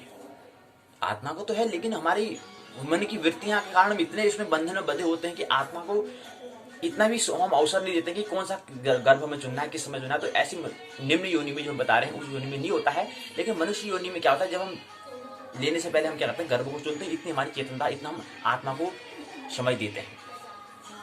तो ये रहा मनुष्य योनि जीवन श्रेष्ठ योनि, क्योंकि गर्भ चुनने का तथा मुक्ति या स्वतंत्रता, हम स्वतंत्र हैं, मनुष्य शरीर के लिए हम स्वतंत्र हैं। और मनुष्य का मनु का मतलब वही होता है जो पशु जो पास में नहीं बता है, वो ख्याल रखिए। मनुष्य मनु किसे कहेंगे, मानवता ह्यूमैनिटी किसे कहेंगे, जो स्वतंत्र है, जो बंधन में जो पास में जो रस्सी में बधा हुआ नहीं है, ये हमें ख्याल रखना है। तो मनु की परिभाषा भी हमें ख्याल रखनी है, तो वही मनु। तो अर्थात गर्भ चुनने का और मुक्ति स्वतंत्रता हमारे पास है, इसलिए हम श्रेष्ठ है। और मोक्ष का द्वार इसलिए कहा क्योंकि यहीं पर से हम आगे छलांग लग सकते हैं। अगर मनुष्य जीवन में अगर हमने बुद्धत्व को प्राप्त किया, अगला जन्म फिर होगा, उसके बाद फिर मोक्ष निर्माण हो जाएगा। और चार प्रकार की आत्मा ने बता दी, न बहुत बुरा न बहुत अच्छा। पहली प्रकार की जो आत्मा उसको तत्क्षण गर्भ निरंतर उपलब्ध होते हैं, तत्क्षण जैसे मृत्यु होती है तत्क्षण उसमें कोई 700 साल का अंतराल फिर कुछ नहीं होता है, कोई भी अंतराल नहीं होता है। जैसे ही जन्म लिया तत्क्षण उसको दूसरा गर्भ मिल जाता है। 84 लाख योनि में कोई एक शरीर मिल जाएगा, उसकी प्रारब्ध, उसकी प्रवृत्ति, उसकी रुचि जैसी रहेगी उस हिसाब से उसको गर्भ मिल जाता है। पहली प्रकार की जो आत्मा है न बहुत बुरी है न बहुत अच्छी है, तो शीघ्र ही उसको क्या होता है, गर्भ उपलब्ध हो जाता है। दूसरा है शुद्ध बुराई शुद्ध अच्छाई अधिकतम। हिटलर या गांधी उनको भी क्या है, जैसे हमने उसको भी बताया था पिछले जन्म में, वो कहते थे कि मैं करीब करीब बुद्धत्व को लेकर मैं आया था। तो अर्थात शुद्धतम अच्छाई अधिकतम थी उस समय, इसलिए करीब करीब। और बुद्धत्व को लाने में जो 3 दिन का समय था वो यहाँ इस जन्म आने में 21 वर्ष में हो पाता है। तो इसलिए करीब करीब क्या कहा, बुद्धत्व को लेकर आया। हालांकि उनको फिर एक दिन का 7 वर्ष, दूसरे दिन का भी 7 वर्ष, तीसरे दिन का भी 7 वर्ष, 21 वर्ष में प्राप्त होता है। तो कई करीब बुद्धत्व को लेकर आए थे। नहीं, कृष्ण क्या है, पूरे जब जन्म लेते हैं पूरे बुद्धत्व को लेकर आते हैं कृष्ण, ये अंतर है। तो कई करीब बुद्धत्व को लेकर आते हैं, तो अधिकतम अच्छाई वाले थे। तो अगले फिर इस जीवन में उनको बुद्धत्व हुआ, तो तीसरे कोटि के आत्मा को उन्होंने प्राप्त कर लिया। अब उनका जन्म हो भी सकता है, नहीं भी हो सकता, वो उनकी त्वरा पर निर्भर करेगा। तो तीसरी प्रकार की कोटि जो होती है, तीसरी प्रकार की जो आत्मा है, जो न बुराई है न अच्छाई है, दोनों ही जिसमें नहीं है, उसको हम कहते हैं। अब जिसमें कहा जो अधिकतम जो अच्छाई वाली जो हम कह रहे हैं, अधिकतम अच्छाई वाली जो हम गांधी कहते हैं, तो इसको भी हम देवता कहते हैं। और शुद्धतम बुराई वाले जो आत्मा है उसको हम प्रेत आत्मा कहते हैं। तो यही प्रेत आत्मा या राक्षस कहें, यही देवता कहें, यही अंतर है इन दोनों की आत्मा का। इन कोटि की आत्मा को हम देवता और प्रेत आत्मा हम कहते हैं, या राक्षस कहते हैं। राक्षस या देवता ही है दोनों का, तो दोनों, और तीसरे में दोनों समतुल हो, तो ये तीसरी और चौथी कोटि की व्यक्ति को फिर क्या है, यात्रा बंद हो जाती है। तो ये हमने समझने का प्रयास किया। अब आइए हम समझते हैं, ये 2-3 बातें ख्याल रखनी। और हमने ये भी बताया कि ओशो को एक बुद्धत्व को, जो बुद्ध जो महावीर है उनको नहीं करना पड़ा, लेकिन ओशो को ये करना पड़ा कि इनको बहुत ज्यादा किताब का अध्ययन करना पड़ा, पुस्तक का अध्ययन करना पड़ा। कहने का मतलब है 21 साल में उन्होंने अपने बुद्धत्व को प्राप्त कर लिया। अब उन्होंने जो अनुभव किया, जो उन्होंने प्राप्त किया, उसको साझा भी तो करना है। उनको साझा करने के लिए उन्हें क्या करना पड़ा, 1.5 लाख करीब उन्हें पुस्तक पढ़नी पड़ी, तरह तरह की पुस्तकें उन्हें पढ़नी पड़ी, तरह तरह के वो तरह तरह धर्म के ग्रंथ उनको पढ़ने पड़े, चाहे वो जैन हो, सिख हो, बौद्ध हो, हिंदू हो, यहाँ तक कि उन्हें वेद पुराण इत्यादि सब इनका भी अध्ययन करना पड़ा। तरह तरह के जो धर्म है उनका अध्ययन करना पड़ा। क्यों? क्योंकि अपनी बात को समझाने के लिए उनकी तल पर हमने बात करनी। अगर कोई जैन वाला है तो जैन की तरह से उन्हें बताना, बुद्ध की, महावीर की दृष्टि बतानी पड़ेगी। बुद्धत्व वाले व्यक्ति जो है, बुद्ध का तो बुद्धत्व वाला उनको धर्म सिद्धांत बताना पड़ेगा, ताकि बात उसको समझ आ जाए। तो तरह तरह के उनका एक अलग प्रयास करना पड़ा, जो बुद्ध और महावीर को नहीं करना, उनको अलग, उनका अलग तरीका था। लेकिन इनको ओशो को 1.5 लाख पुस्तकों का अध्ययन करना पड़ा, तो ये पूरा पुस्तकालय उनका वो रखा पड़ा। तो ऐसे ही सबका होता है कि अपनी बात को साझा करने के लिए कुछ एक तरीका तो होना चाहिए। तो इनका तरीका पुस्तकों के माध्यम से समझाने का तरीका था, यही उनका मात्र। हालांकि ये फिजूल का था, हालांकि ओशो को या जैसे हम भी करते हैं, तो हमें भी यहाँ पर ये कृष्ण, ओशो, महावीर कह रहे हैं, इनके जन्म से लेने का मतलब नहीं है। मुख्य प्रकरण स्वाध्याय, मुख्य विषय तो हमारा स्वाध्याय है, मतलब अपना पिछला जन्म का हमें स्मरण करना मुख्य बात तो ये है। ये तो एक दर्पण का, एक साधन का काम है। ऐसी जो किताब पुस्तक पढ़ रहे थे, उनका भी क्या एक साधन का काम था, ताकि मैं अपनी बात को पहुंचा सकूं। अब दूसरे व्यक्ति को पहुंचाना है, हिंदू वाला बात को, हिंदू धर्म में जो है उसको बताएंगे कहीं हम जैन वाले को, तो बात समझ में नहीं आएगी। तो इसलिए जैन धर्म को पढ़ना पड़ा, तो उसके तरह से उसके धर्म के अनुसार उसको बताना पड़ेगा। उसके धर्म में जो है उसके अनुरूप उसको बताएंगे। उसके बाद फिर जो उन्होंने अनुभव किया उसको साझा करेंगे। हिंदू वालों को बताना, तो हिंदू धर्म में जो बताया है, ग्रंथ में जो दिया है, उसके अनुरूप हिंदू वाले व्यक्ति जो है उनको बताना पड़ेगा, ताकि उनके माध्यम से, क्योंकि वो भी तो वही पढ़ रहा है ना, वही तो गीता पढ़ रहा है, वही वेद पढ़ रहा है, वही पुराण पढ़ रहा है। तो उसको समझने के लिए क्या करना पड़ेगा, एक अलग हमें फिजूल की मेहनत करनी पड़ेगी, अर्थात वेद शास्त्र जो है, इनको पुराण को हमें पढ़ना पड़ेगा, ताकि हिंदू में जो व्यक्ति वाले, कोई जो बुद्धत्व को प्राप्त होने वाले व्यक्ति हैं, उनकी खोज करने के लिए, कि उसमें एक ऐसा व्यक्ति उन्हें चुनना होता है कि जो आगे काम को सौंप सके, उसको सौंप सके। हालांकि बहुत कम लोग होंगे बुद्धत्व को प्राप्त वाले व्यक्ति, लेकिन फिर भी कोई एक बिरला इक्के दुक्के होंगे। उसके लिए इतनी हमें करना पड़ेगा, तरह तरह के जाना पड़ेगा। जैसे जिक्र आता है कि चीन, बुद्ध का जो बुद्ध का जो धर्म है वो चीन में या फिर जापान में, क्योंकि यहाँ पर भारत में ऐसा कोई व्यक्ति था ही नहीं, इतने लोग कोई थे नहीं कि जिसको हम सौंप सकें, जो कार्यभार हम सौंप सकें ऐसे व्यक्ति को। एक व्यक्ति भी नहीं था चीन में, कोई एक व्यक्ति था, वो व्यक्ति फिर यहाँ भारत में आने को राजी नहीं था। तो फिर यहाँ से बुद्ध जो धर्म है उसको यहाँ से जाना पड़ा चीन में। ख्याल रहे, जाना पड़ेगा, क्योंकि अगर यहाँ पर अगर देखें, अगर इस मुल्क में अगर हमें नहीं मिल पा रहा है, कोई व्यक्ति बुद्धत्व वाला व्यक्ति नहीं मिल रहा है, तो फिर दूसरे मुल्क में जाना पड़ेगा, दूसरे देश में जाना पड़ेगा। तो दूसरे देश में, मतलब चीन में भी से भी आगे रूपांतर में उसको जापान में जाना पड़ा। तो चीन में भी कोई व्यक्ति, फिर ऐसा समय आया कि वहां पर भी कोई योग्य व्यक्ति नहीं मिला जिसको अपना पूरा कार्यभार हम संभाल दे, उसको दे दें, ऐसा व्यक्ति नहीं मिला, फिर जापान में जाना पड़ा। तो ऐसे ट्रांसफॉर्मेशन अलग अलग मुल्कों में करना पड़ेगा, क्योंकि पूरी वसुधा में उनको भ्रमण करना पड़ता है एक बुद्धत्व व्यक्ति को। क्यों? क्योंकि यहाँ पर बुद्धत्व को प्राप्त करने वाले व्यक्ति की संख्या कम है, न्यूनतम है, और उसको उनकी छटाई करने के लिए, ऐसे युग को चुनने के लिए तरह तरह के उपाय करने पड़ते हैं। वही एक उपाय था कि कम से कम अधिक से अधिक पुस्तकों का उन्हें अध्ययन करना पड़ा, तरह तरह के धर्म के, उनको तरह तरह के जो धर्म है उनके ग्रंथ को पढ़ना पड़ा, चाहे महावीर हो, चाहे बुद्ध हो, चाहे सिख हो, चाहे जीसस का बोला, महावीर का, मीरा का, कबीर का, तरह तरह की किताबें उनको अध्ययन करना पड़ा। 1.5 लाख करीब उन्हें किताब का अध्ययन करना पड़ा। वो फिजूल का था, वो व्यर्थ का था, वो व्यर्थ की बात थी, लेकिन अपनी बात को साझा करने का एकमात्र वही साधन था। इसलिए उन्होंने तरह तरह की बहुत सारे, तो अधिक से अधिक जिन्होंने पुस्तक का अध्ययन करने में समय व्यतीत किया उसको समझने के लिए। एक दिन में करीब 7 पुस्तकों करीब अध्ययन करते थे।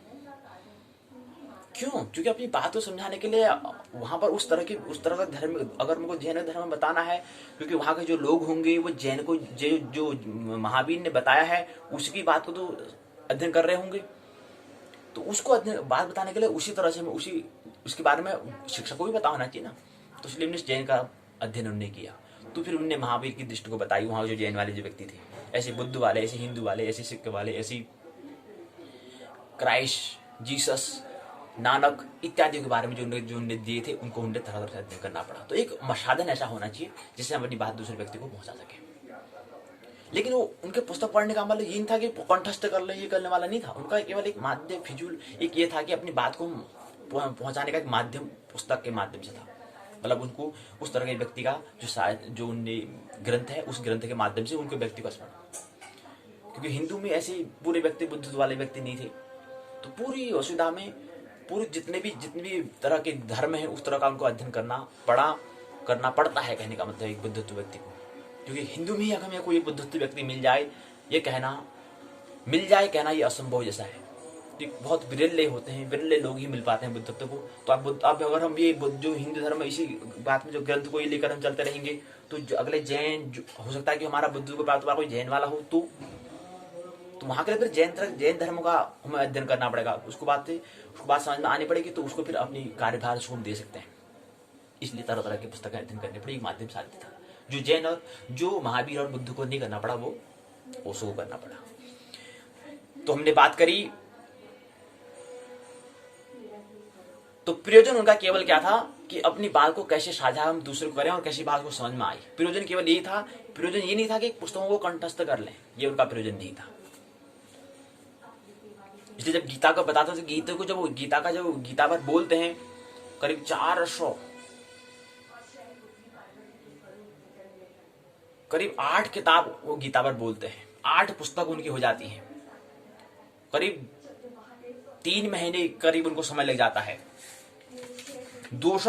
110 दिन अर्थात गीता पर बोलते हैं रात 100 दिन रात अर्थात 110 अहोरात्र अर्थात करीब 3 महीना 20 दिन की बात होती है। इतना गीता पर बोलते हैं। तो गीता से उनको गीता बोलते नहीं, कभी गीता का वो श्लोक का उच्चारण नहीं करते हैं। क्यों? इतना समय नहीं है कि गीता के श्लोक को उच्चारण करने में समय व्यतीत करें। इदा धर्मस्य ग्लानिर्भवति भवति भारत, अब इसको भी उच्चारण करेंगे, इसको रटेंगे, इसको भी अगर हम कंठस्थ करेंगे तो समय तो लगेगा। इतना समय नहीं था कि गीता के श्लोक को कंठस्थ कर लें, कंठस्थ में भी कर लें। तो इतना समय नहीं था। तो अगले क्योंकि उन्होंने बताया, तो इतने दिन, हालांकि बहुत महत्वपूर्ण ग्रंथ है, क्योंकि अंतर जगत के लिए, अध्यात्म जगत में कुछ यहाँ से कुछ इशारे मिलते हैं। इसलिए 200 करीब 3 महीने 20 दिन का उन्हें समय दिया, 210 दिन का अहोरात्र का उन्हें समय दिया, लेकिन कभी गीता का श्लोक का उच्चारण उन्होंने नहीं किया। ऐसी वेद उपनिषद बोलेंगे, वेद बोलेंगे। तो वहां पर हमने जो महत्वपूर्ण बात थी उन बात को समझ ली, बस कंठस्थ करने की जरूरत नहीं थी।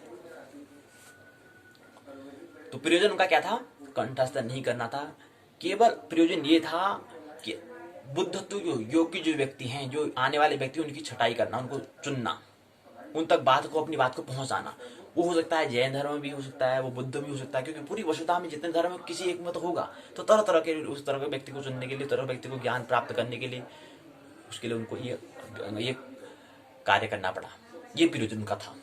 कोई व्यक्ति बुद्धत्व को प्राप्त करने वाला है, तो उसको मेरी बात से समझ में आए तो अपना स्मरण करे, तो उसको स्मरण आ सकता है तो अपने जीवन का, तो बुद्धत्व को उसका यहाँ पर उसको बुद्धत्व को प्राप्त होगा, अगले दिन बाद उसका निर्माण हो जाएगा। यही काम करना पड़ा। अब आइए समझ लेते हैं। तो ये 2-3 बातें हमें समझनी है।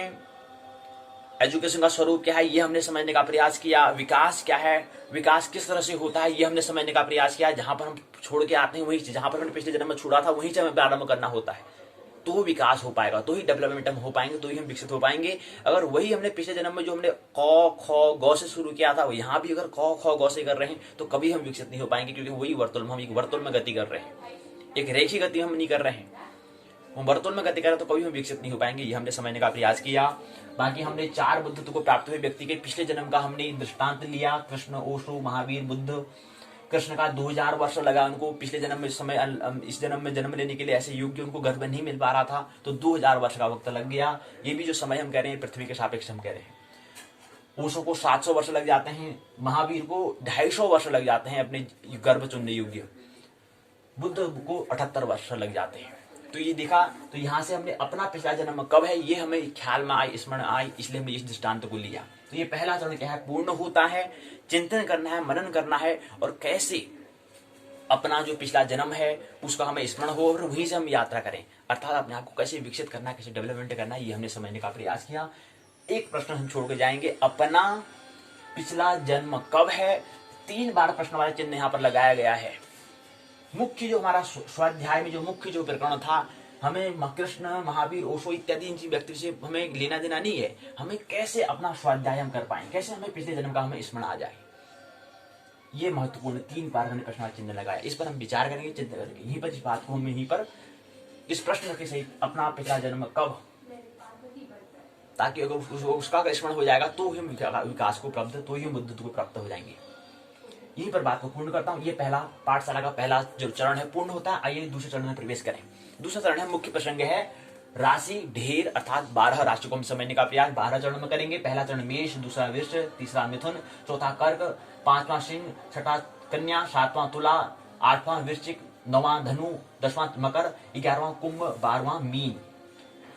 समय का मतलब होता है परिवर्तन अर्थात प्रगति, समय का मतलब। तो आइए 12 राशि को समझें। 12 राशि क्या है? राशि मतलब होता है ढेर।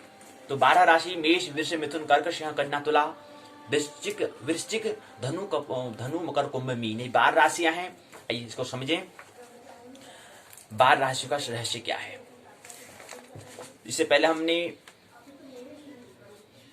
12 भाव को हमने समझा था। आज हम राशि को समझने का प्रयास हम करेंगे। राशि का मतलब होता है समग्र ब्रह्मांड, जिसे हम चर्म चक्षु भी निहारते हैं, उसको हमने 12 भाग हमने करे हैं। जैसे हमने 27 भागों में करे थे, ऐसे 12 भाग में हमने करा था। अब राशि में हम जो कहते हैं, राशि मतलब जो हमने पूरा जो ब्रह्मांड, जो समग्र ब्रह्मांड हमें दिखाई दे रहा है, उसको हमने 27 भागों में विभाजित किया तो 27 नक्षत्र कहलाएंगे। और उसी को 27 पूरे ब्रह्मांड को 12 भागों में बांट देंगे तो वह राशि कहलाएंगे। अब यहाँ पर अंश कितना होगा? एक राशि 30 अंश की होती है, एक राशि। लेकिन एक नक्षत्र क्या, एक जो नक्षत्र है वो 13 अंश 20 कला का होता है। कहने का मतलब है एक ही समग्र ब्रह्मांड, लेकिन उसमें राशि में क्या है, राशि में 30 अंश का और नक्षत्र में 13 अंश 20 कला का। 30 और 13 में अंतर है। तो कहने का मतलब है एक राशि में 30 अंश है, 13 कम 13, 13 दूना 26, 26 के बाद 4 फिर और बचते हैं तो जाके 30 होता है। तो कहने का मतलब है एक राशि में जो 30 अंश की एक राशि है, इसमें 2 नक्षत्र प्लस 1 चरणाक्षर आता है। क्योंकि 13 अंश 20 कला प्लस 13 अंश 20 कला प्लस 30 अंश 20 कला को अगर जोड़ते हैं तो 30 अंश बनता है, 30 डिग्री बनता है, अर्थात एक राशि बनती है। एक हमने कहा कि इसलिए हमने कहा कि एक राशि में 9 चरणाक्षर होते हैं। तो 12 भागों में बांटा है। क्रम से हम ब्रह्मांड के इस राशि चक्र में प्रथम क्रम में आने वाली राशि को हम मेष राशि कहते हैं। दूसरे को हम, अब मेष राशि क्या है, हमारे जो ऋषि मुनि हैं, प्रथम राशि के तारक समूह को जगह मेष अर्थात भेड़ की, हम मतलब ऐसे तारों का समूह, नक्षत्रों का समूह होता है जो भेड़ जैसा, मानो जैसे भीड़ हो ऐसा उसकी आकृति बनती है, कि हमने कल्पना की, अर्थात उसको हमने भेड़ कहा। मेष का मतलब, मेष में होता है भेड़, ऐसी आकृति बनती है नक्षत्रों की। अगला आता है, दूसरे क्रम में वृश्चिक होता है, तीसरे क्रम में मिथुन, चौथे क्रम में कर्क, 5वें में सिंह, 6ठे में कन्या, 7वें में तुला, 8वें में वृश्चिक, 9वें में धनु, 10वें में मकर, 11वें में कुंभ, 12वें में मीन, ये राशि आती है।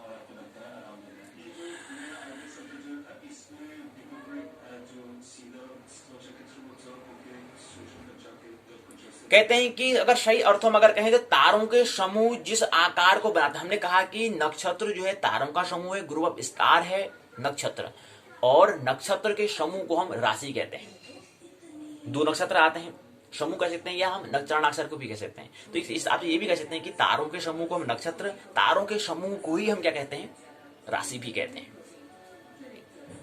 लेकिन वहां पर जो तारों का समूह फिर 2 समूह हो जाता है, एक समूह को नक्षत्र बोलते हैं, एक समूह को नक्षत्र बोलते हैं, फिर एक चरणाक्षर हो जाता है, ये हम कह सकते हैं। तो सही अर्थों में कहें तो तारों के समूह जिस आकार को बनाते हैं, हो सकता है वो बकरी हो, कुत्ता हो, शियार हो, किसी के साथ भी तुलना में ले सकने की स्थिति होने के बाद फल प्रदान को ध्यान रखकर मेष नाम हमने दिया है। वो आकृति कैसे बननी उस हिसाब से फिर उसका जो हम मेष कह रहे हैं तो उसका स्वभाव कैसा होता है उस हिसाब से हमारा स्वभाव होगा, उस हिसाब से हमारी राशि, हम राशि कहते हैं हमारी की राशि है, समझो किसी की राशि कर्क राशि है तो कर्क राशि में जो तारों की आकृति बननी है कौन सी किसकी बननी है, अच्छा उसकी, तो उसका स्वभाव कैसा होता है तो वैसा स्वभाव फिर हमारा भी होगा, ये हम समझना आता है। विश्व में प्रवर्तमान परिस्थिति व्यवहार चित्रों आकृति या जीवित प्राणियों का आदर्श के रूप में विचार करके राशि का नामकरण किया जाता है। कहते हैं कि 12 राशि जो होते हैं आकाश की 12 राशियों में निम्न तरीके से इसको हम करते हैं। मेष राशि, तुला राशि, वृषभ राशि, वृश्चिक राशि, मिथुन राशि, धनु राशि, कर्क राशि, मकर राशि, सिंह राशि, कुंभ राशि, कन्या राशि, मीन राशि। द्वंद्व स्वरूप होते हैं, द्वंद्व इनके कर्क का मकर से क्या होता है द्वंद्व स्वरूप में होती है। द्वंद्व को प्रतिस्पर्धी या विरोधाभासी या पूर्व या विपरीत गुणधर्म युक्त प्रदर्शन करते हैं। कह रहे हैं कि मेष का द्वंद्वी क्यों है, मतलब प्रतिस्पर्धी कौन है, मेष का तुला है, मेष का जो मेष राशि है इसकी द्वंद्वी कौन है तुला, वृषभ का वृश्चिक है, मिथुन का मकर है, मिथुन का धनु है, कर्क का कुंभ है, सिंह का मीन है। ये क्या है एक दूसरे के द्वंद्वी प्रतिस्पर्धी होते हैं। मेष राशि की और मेष राशि और फिर तुला राशि हमने कहा, मतलब कहने का मतलब है जो पहली राशि है तो नीचे पहले प्रथम छह राशि कौन है, मेष राशि, वृषभ राशि, मिथुन राशि, कर्क राशि, सिंह राशि और कन्या राशि। ये कन्या राशि तक उनके 6 हो गए और नीचे भी 6 हैं, यानी कि मेष के बाद छठा का 7वां जो आएगा तो मेष का प्रतिद्वंदी क्या है तुला हो जाएगी, वृश्चिक का वृश्चिक हो जाएगा, मिथुन का धनु हो जाएगा, कर्क का मकर हो जाएगा, कर्क का मकर, सिंह का कुंभ हो जाएगा और कन्या का मीन हो जाएगा। तो इस तरह से क्या है प्रतिस्पर्धी होते हैं। तो ऐसी कहा मेष राशि तुला राशि की बात करते हैं, फिर ये प्रतिस्पर्धी होते हैं, मतलब द्वंद्वी होते हैं। तो 6 पहले 6 नीचे, तो पहले का जो पहला है और यहाँ का जो पहला है तो इन दो एक दूसरे क्या है प्रतिस्पर्धी हैं, प्रतिस्पर्धा करने वाले। तो यही बताने का प्रयास हमने किया है। वृष राशि क्या है, वर्ण उसका वैश्य, तत्व संज्ञा स्वामी। वर्ण वैश्य होता है वृश्चिक का, तत्व पृथ्वी होता है, संज्ञा स्थिर होता है, स्वामी शुक्र होता है। ऐसे वृश्चिक का देखा और वृश्चिक का हमने देखा। इसी क्रम में मिथुन राशि मतलब होता है, मिथुन का मतलब मिथुन राशि में 2 जोड़ी की यहाँ पर बात करते हैं, स्त्री पुरुष का हो सकता है, 2 बालों का चित्र हो सकता है, दोनों का मिलन, जहां पर मिलन हो रहा होता है मिथुन, उसको मिथुन राशि हम कहते हैं। 2 जोड़ी की जहां पर 2 व्यक्ति मतलब 2 का व्यक्ति का जहां पर मिलन होता है, स्त्री या पुरुष का मिलन हो सकता है या 2 मित्रों का मिलन हो सकता है, ऐसी आकृति कुछ बनती है। मल्ल युद्ध हो सकता है, कुश्ती हो सकती है, सेक्स हो सकता है, वाद विवाद हो सकता है, उससे हम ये अनुमान करते हैं। ऐसी धनु है। कर्क राशि और मकर राशि, कर्क राशि पहली दूसरी तीसरी चौथी राशि कर्क है और यहाँ पर बात पहली दूसरी तीसरी चौथी, यानी कि कर्क राशि का प्रतिद्वंदी मकर है, मकर राशि। इन दोनों के बीच में क्या है द्वंद्व होता है, प्रतिस्पर्धी होते हैं। कर्क राशि का निशान केकड़ा होता है, नदी सरोवर या सागर में रहने वाला है, पानी के साथ जुड़ा केकड़ा तट प्रदेश में प्रचलन करता है। ऐसी मकर राशि है। मकर राशि का चिन्ह एक ऐसे प्राणी का चिन्ह है जिसका आगे का भाग बकरी के शरीर का बना होता है, पिछले भाग में मछली की पूंछ जैसी होती है, उसको मकर कहते हैं। मकर राशि में ऐसे ढेर तारों का समय ऐसी आकृति बनती है। अब कर्क राशि है, कर्क राशि का वर्ण होता है विप्र अर्थात ब्राह्मण होता है। कर्क राशि जो होगी, तत्व जो होगा जल होगा, संज्ञा चर होगी, स्वामी चंद्र होगा। मकर राशि जो इसका प्रतिद्वंदी जो राशि है मकर, वो इसका वर्ण वैश्य होता है, तत्व पृथ्वी होता है, संज्ञा चर होता है, स्वामी शनि होता है। ऐसी कुंभ होता है, कन्या होता है। ये बताने का प्रयास यहां पर किया गया है। राशि वेद के 6 अंग होते हैं, ये हमने बताया, जिसमें ज्योतिष क्या है, वेद का नेत्र हम कहते हैं। जन्म कुंडली वास्तव में आकाश का मानचित्र होता है। जो जन्म कुंडली हम कहते हैं, जिस समय व्यक्ति का जन्म हो रहा है, जिस समय जातक का जन्म हो रहा है, उस समय आकाश का मानचित्र कैसा है, मतलब माना हुआ चित्र कैसा है। मानचित्र मतलब माना हुआ चित्र, ऐसा चित्र जो माना हो। तो जिस व्यक्ति जिसमें जन्म हो रहा है उसमें कुछ ऐसा मानचित्र बन रहा होगा आकाश में, उस मानचित्र को हम जन्म कुंडली कहते हैं। इसलिए जन्म के समय बनने वाले मानचित्र को हम जन्म कुंडली कहते हैं। जन्म के समय बनने वाले मानचित्र को मतलब ऐसे हम इमेजिन कर रहे हैं, ऐसे मान रहे हैं, ऐसे मानवा चित्र हम बना रहे हैं, इमेज बना रहे हैं, उसको हम ऐसे मानचित्र को हम जन्म कुंडली कहेंगे, जन्म के समय जिसमें जाता जन्म ले रहा है। जन्म कुंडली में 12 भाव होते हैं, 12 भाव मतलब 12 कोष्टक होते हैं। एक भाव जो है ये थोड़ा मनुष्य की दृष्टि है, पूर्व की दृष्टि है, भारत की दृष्टि है, तो इसलिए भाव कहा। लेकिन वैसे अगर पश्चिम की भाषा में अगर बुद्धि के तल पर बात करें तो कोष्टक होते हैं, कमरे होते हैं, हाउस होते हैं। अगर जो भाव के तल पर कहें तो, अगर हृदय के तल पर कहें तो भाव कहते हैं। तो यहाँ पर मनुष्य ने ये प्रयास किया था, कोई भी जो हमारा साहित्य जो हमारा है उसको हृदय के तल पर जोड़ने का प्रयास किया, इसलिए भाव कहा। बुद्धि के तल पर कोष्टक कहलाएगा, कमरा कहलाएगा, भाव हृदय के तल पर बात है। राशि चक्र बताया, राशि 12 राशि होती है, एक राशि 30 अंश की होती है। पूरी जो हमारा ब्रह्मांड जो दिखाई दे रहा है उसको हमने 12 भागों में बांटा है। तो भाव हमने पिछले अपने पाठशाला में भाव को देखा था, आज हम क्या देख रहे हैं, राशि को देख रहे हैं। 12 राशि होते हैं, 12 भाव होते हैं। और हमने बताया था कि जो यहाँ पर जो बनाया है इसमें जो संख्या दी होती है वो राशि की होती है। और जिसकी संख्या नहीं दी है तो वहां पर समझो कि एक पहला कमरा, दूसरा कमरा, तीसरा कमरा, चौथा, पांचवा, छठा, सातवां, आठवां, नौवां, 10वां, 11वां, 12वां, ये 12 भाव होते हैं, 12 कमरे, 12 कोष्टक होते हैं, 12 हाउस होते हैं। तो इसमें संख्या नहीं लिखी गई होगी, लेकिन यहाँ पे जब 10 लिखा है 10वीं राशि की बात की गई है। 10वीं अंक लिखा है 10वीं राशि है। 10वीं राशि कौन सी होती है? 10वीं राशि हमारी होती है मकर, यानी कि 10 अंक जो लिखा है मकर राशि को दिखा रहा है। और यहाँ पर जबकि ये पहला कमरा है, इसलिए यहाँ पर पहला हाउस कौन सा है? प्रथम भाव है। यहाँ पर ये हाउस, ये जो भाव है, भाव का मतलब हृदय से जोड़ने का काम करता है। राशियों के स्वामी होते हैं हमने बताया, मेष, वृष, धनु पूर्व दिशा की ओर, वृषभ, कन्या, मकर दक्षिण दिशा में, मिथुन, तुला, कुंभ पश्चिम दिशा में, कर्क, वृश्चिक, मीन उत्तर दिशा। राशि की दिशाएं भी होती है, किस दिशा में है राशि। तो कर्क, वृश्चिक और मीन जो है, कर्क, वृश्चिक और मीन, ये जो है कर्क, वृश्चिक, मीन, कर्क, वृश्चिक और मीन जो है ये क्या है? उत्तर दिशा में है। मेष, सिंह, धनु पूर्व दिशा में, वृषभ, कन्या, मकर दक्षिण दिशा में, मिथुन, तुला, कुंभ पश्चिम दिशा में है। तो ये दिशा में मतलब उत्तर दिशा में क्या है? कर्क, वृश्चिक, मीन है। यानी 4 दिशा होती है, तो 3, 6, 3 को 12, 3 6 को 12, यानी कि 12 राशि को 4 दिशा में बांटा है। राशियों के स्वामी बताए हैं क्रमशः मंगल, शुक्र, बुध, चंद्र, सूर्य, बुध, शुक्र, मंगल, बृहस्पति, शनि, बृहस्पति। इनकी क्या है? कर्क राशि के स्वामी चंद्र होते हैं, सिंह राशि के स्वामी सूर्य होते हैं। ऐसी अन्य राशि के भी स्वामी होते हैं। ये हमने 9 ग्रह में जो है, 9 में से भी 7 ग्रह जो है उनको स्वामी होते हैं। 2 ग्रह तो छाया ग्रह हैं, जिसको हम बोलते हैं राहु केतु। पुरुष तथा स्त्री राशियां जो है, अब पुरुष है, स्त्री राशि भी होती है, संख्या दी है। विषम संख्या की राशियां पुरुष संख्या होती हैं, सम राशि जो होंगी उसको स्त्री कहेंगे। अब जैसे कर्क क्या है? कर्क क्या है? चौथे नंबर में आता है। मेष, वृष, मिथुन, कर्क। कर्क क्या है? चौथे नंबर, इनकी सम संख्या है। सम वाले संख्या में चौथे नंबर में 4 क्या है? सम संख्या है। इसलिए कर्क का कौन सी राशि होगी? स्त्री होगी, स्त्री संज्ञा होगी। तो जो विषम, जो पहला होगा वो पुरुष, दूसरा स्त्री, तीसरा पुरुष, चौथा स्त्री, 5वां फिर वो क्या है? पुरुष। ये हमें समझना है। तो राशि पुरुष या स्त्री राशि कौन सी है? तो कर्क क्या है? स्त्री राशि है। चर, स्थिर और द्विस्वभाव राशि क्या है? मेष, कर्क, तुला, मकर चर राशियां होती हैं। मेष हो गया, कर्क हो गया, तुला हो गया, मकर हो गया, चर राशियां, मतलब चर मनता गतिशील। और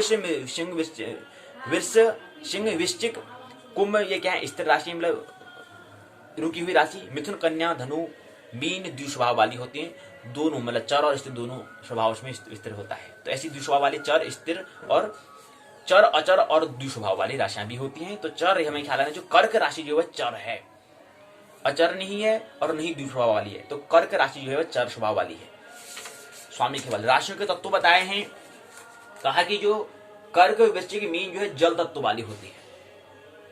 ऐसी मेष, सिंह, धनु, अग्नि, वृश्चिक, कन्या, मकर, मिथुन, तुला, कुंभ वायु तत्व, पृथ्वी तत्व, अग्नि तत्व होते हैं। ये कर्क जो है वह क्या है? जल तत्व वाली है। ये हमें समझना है। काल पुरुष के अंग हमने यहाँ पर दिए हुए हैं, यही बताने का प्रयास हमने किया है।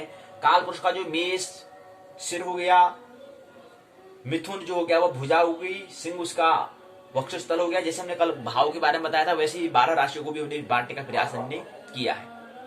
ठीक उसी तरह से जैसे हमने भाव में हमने कहा था, वही यहाँ पर हमने विभाजित करने का प्रयास किया है कि मेष पहला सिंह होता है और मीन जो होता है चरण होता है। जैसे हमने भाव में बताया था, परिवर्तन में बताया था, ऐसे हमने 12 राशियों को भी उसी शरीर अंगों में अगर बांटे तो वैसी बांट रखा है।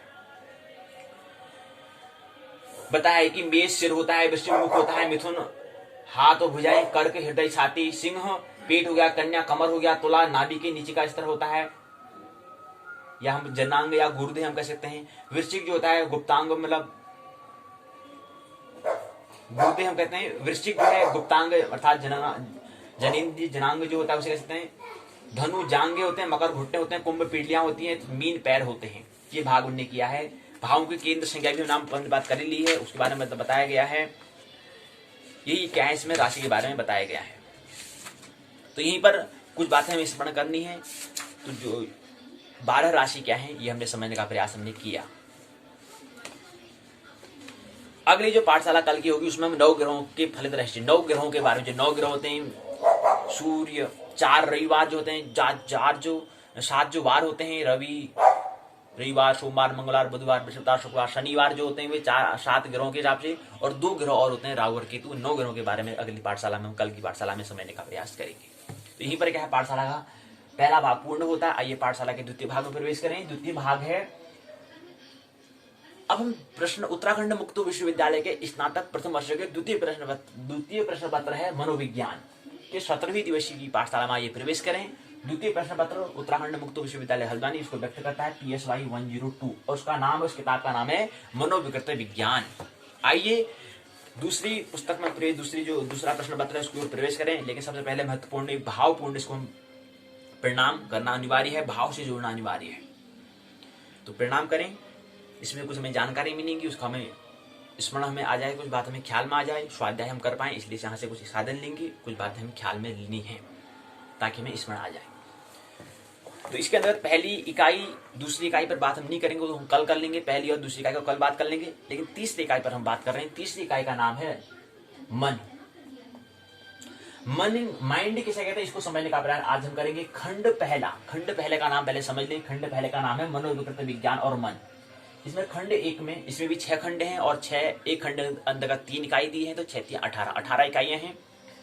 तो खंड पहले 1 का नाम है मनोविकृत विज्ञान एवं मन, यानी कि साइकोपैथोलॉजी और माइंड को हम समझने का प्रयास करेंगे। तो आज की पाठशाला में हम दूसरी बात जो है, खंड में जो दूसरी बात माइंड का है, माइंड अर्थात मन को समझने का हम प्रयास करेंगे। आज की पाठशाला में मनोविकृत विज्ञान के जो 2 भाग जो होंगे, उस पहली और दूसरी इकाई को हम कल की पाठशाला में देख लेंगे।